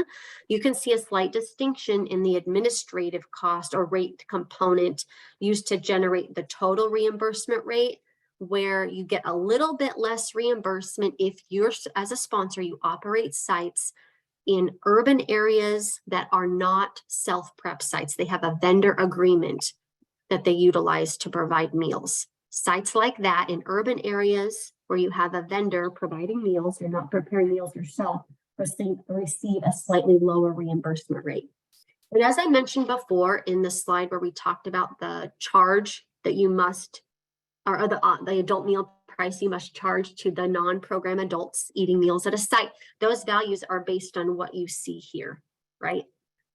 This is intended to encompass or cover the reimbursement identified here is meant to cover the cost of the food and any other equipment you might need, or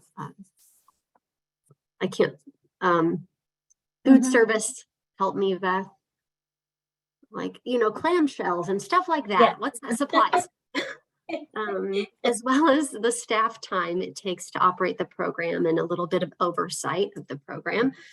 So that, like I said, that's intended to cover the cost of you operating the program. And if you're charging adults less than that, it might be difficult to justify that you're actually covering your costs. And so that's why we utilize these values to set the adult meal price or prices. We've covered so much today. Yep, let's end with a little bit of a refresher on procurement.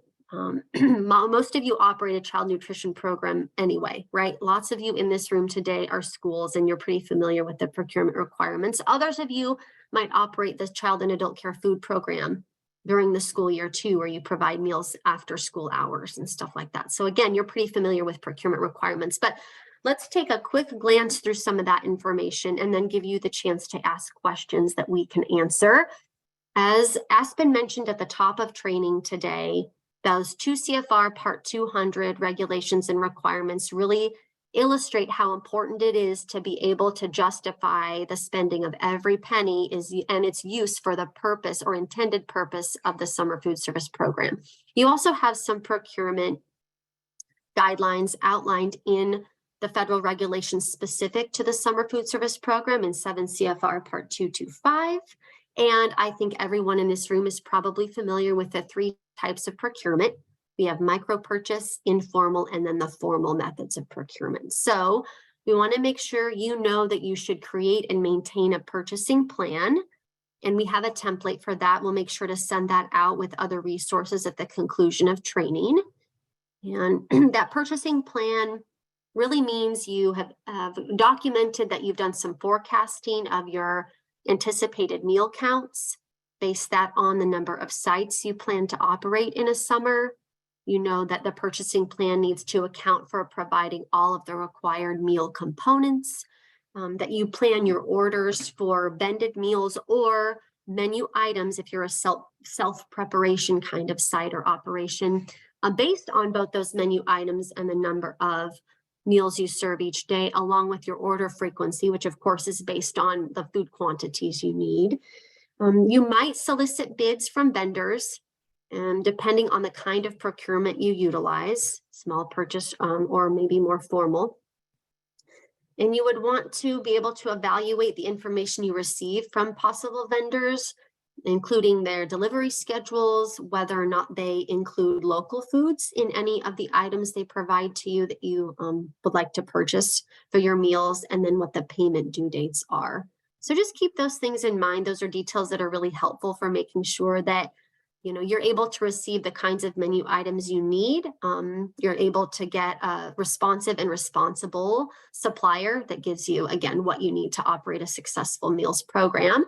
For schools in the room too, remember that the Buy American provision exists, meaning that you must purchase those domestic products unless they're not available or not produced in large enough quantity domestically to be sold. Examples of that might be mandarin oranges or pineapple. So if those are on your menu, those would be exceptions to the Buy American provision. There we go. Yep. Obviously, when you're thinking about what to buy, you're selecting products that meet your site's needs. You want to select things that are going to be appealing to children, remembering that you really have to sort of be a better, more attractive draw to some kids in the summertime than like the TV or video games are, right? Or just the ease of grabbing a chips and pop can be, and still play video games. You got to offer some fun things at the sites and provide them with some activities that might tie into the meals you offer, as well as making those meals visually appetizing as well as good tasting, right? That's going to be less food waste, more in line with maintaining your food service account in the black. Really gets at the bottom line kinds of things that make a program sustainable from year to year. Is considering what you're purchasing and providing in meals can be a pretty significant component there, right? You can procure things locally, of course. You might even be able to ask a vendor to include locally sourced meal items if possible. Remember, you can't use local designation in scoring a more formal kind of procurement. We don't allow you to utilize that as one of the specifications, but you can, consider that along with the other factors in a formal solicitation for selecting a vendor. Just remember to maintain fair and open competition. We would investigate and be able or want to be able to answer any questions we might have about like a less than arm's length sort of transaction or relationship between a summer food service program sponsor and anyone or any entity or business from which they're purchasing items to serve in the program. So, you can't give preferential treatment to your cousin or your cousin's husband or your sister or something like that, right? Fair and open competition is above all things the most important thing, right? We want to spread, getting reimbursement money is federal funds, of course, and we want to spread that equitably as we can amongst all qualified suppliers of the things that we need to operate the program. So micro purchases are probably the most common for most of you in this room. This doesn't apply to everyone, of course, but those purchases that total less than $10,000 do not have to be done utilizing a formal procurement method. You just sort of spread the wealth, again, amongst all qualified suppliers. So everyone who can give you ground beef, right? You would purchase from several different places, unless you wanted to do something a bit more formal or more documented, I guess I should say. Those informal purchases of less than $250,000 mean you just need to solicit 3 bids or 3 price quotes if you want to sole source something or use a single supplier or vendor to purchase ground beef, for example, or milk might be another example. Do your best to price compare amongst 3 qualified suppliers that can give you what you need. And then if you use something other than price alone as your, I should say, if you purchase from a supplier that does not provide on paper the lowest cost, we would need to understand your justification for that. Right? If they don't deliver and you have to go get items, for example, there would be some cost eaten up in the time and mileage required to go retrieve items. So just gather as many details as you can and make your choice defensible for us, because we do look at that information as well. I won't go into formal purchase procurement for items exceeding contracts exceeding $250,000. Folks in this room might be schools with a management company, and they've experienced the request for proposal process and secured contracts that definitely meet all of the procurement requirements. We need to make sure that you know to utilize minority, small business, and women-owned corporations or companies when possible to provide items that you serve in the summer meals program. So keep that in mind when you're making those micro purchases or other maybe possibly more formal types of purchasing. And this decision tree, I think, is nice. It will be in the slides that we share on the website and email out to participants of training today too. So I think it's just a nice comprehensive sort of visual representation of what I talked about on the 3 previous slides. And I don't need to go into that more right now. We have available to you a sample procurement specification too. So we want you to make sure you know that's available.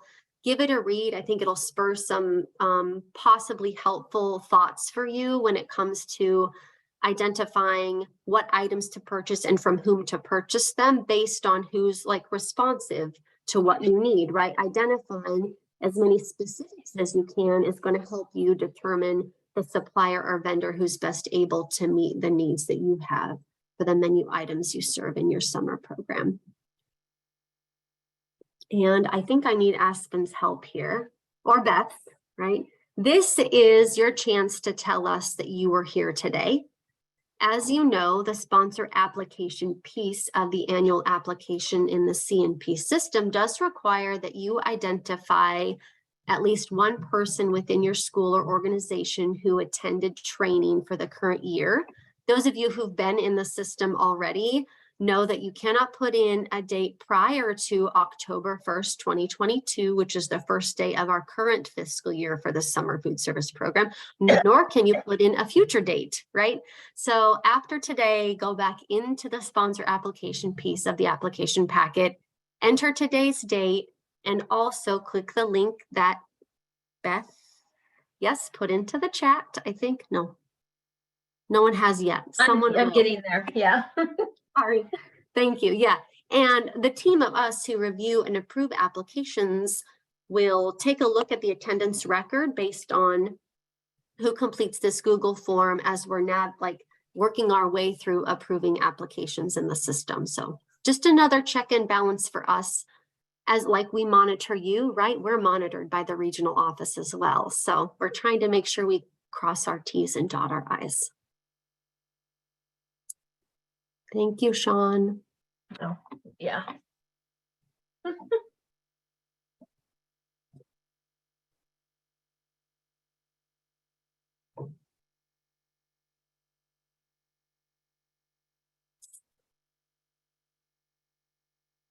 And I'll show you what this looks like. For those of you who don't navigate around the Nutrition Services web pages all that often, that is okay.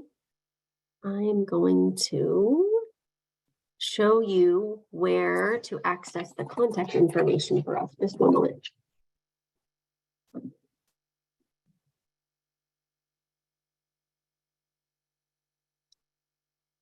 So the slide I just stopped sharing, right, did provide the URL that you see at the top of my browser here. And in the quick links section, you can find the contact us option. That's one way, right? Of course. And then here you can see school lunch and summer food service folks. I should go back a page because here you can also find the contact information on just our main page, our homepage for nutrition services. So both of those are ways to access someone who can answer questions for you, give you some support when you need it.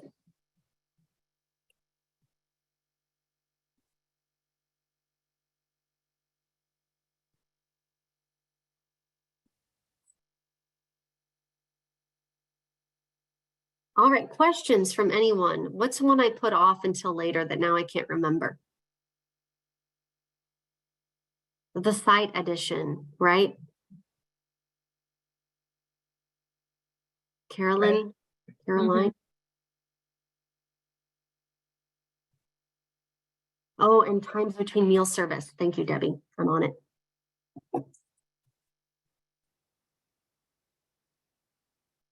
Have you received others directly that you think are worth sharing, Aspen or Beth? That maybe aren't in the chat for everyone to see? I have one from Tammy, but we're going to talk about it later. Okay.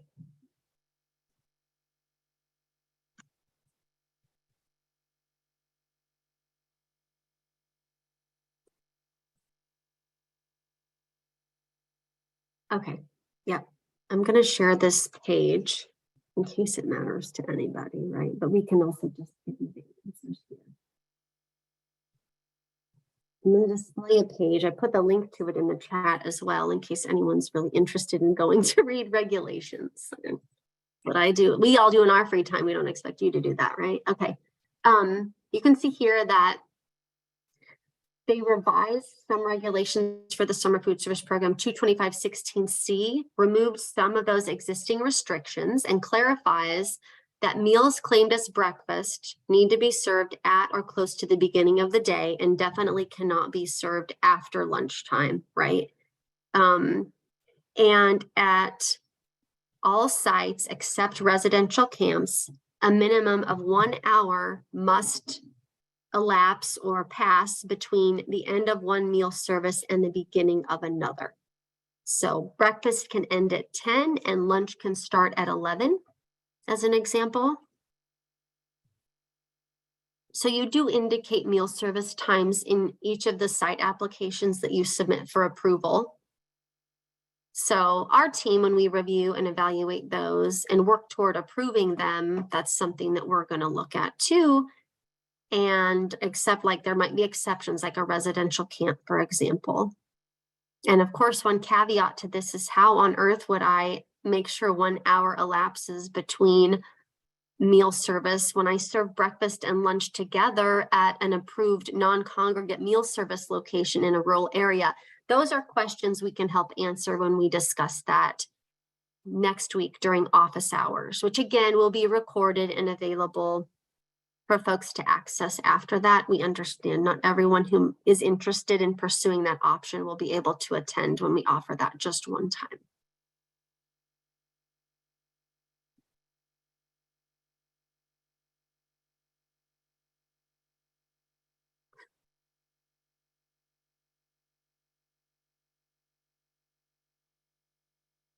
You bet, Debbie. Happy to help answer that question. It was a good one that everyone needed to hear the answer to, I think.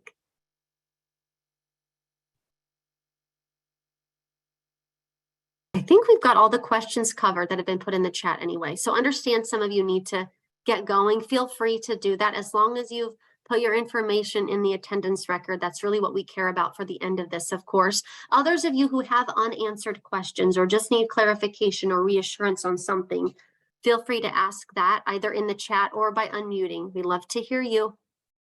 I hardly ever get to see you. So I'd love to do that now if you have something you want to share or ask. Okay, no other questions.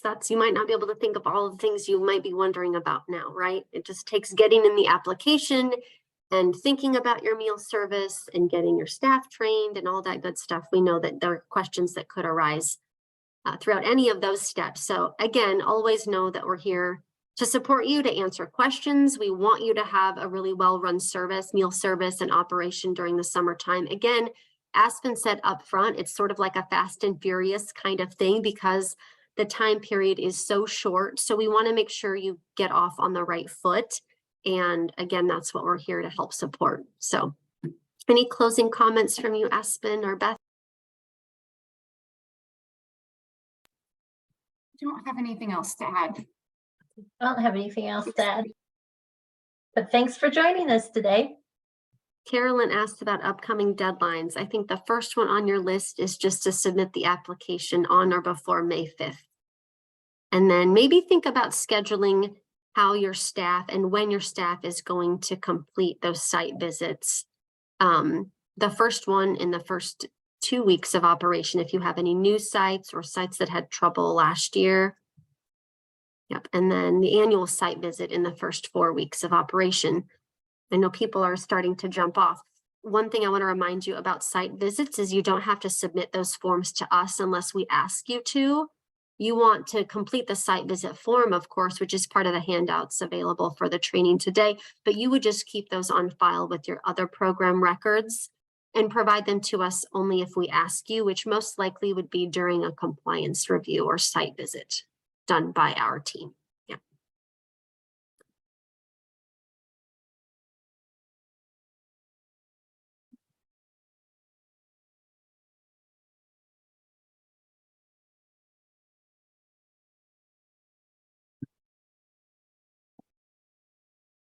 Thanks for joining, everyone. Appreciate your work. Have a good rest of the week.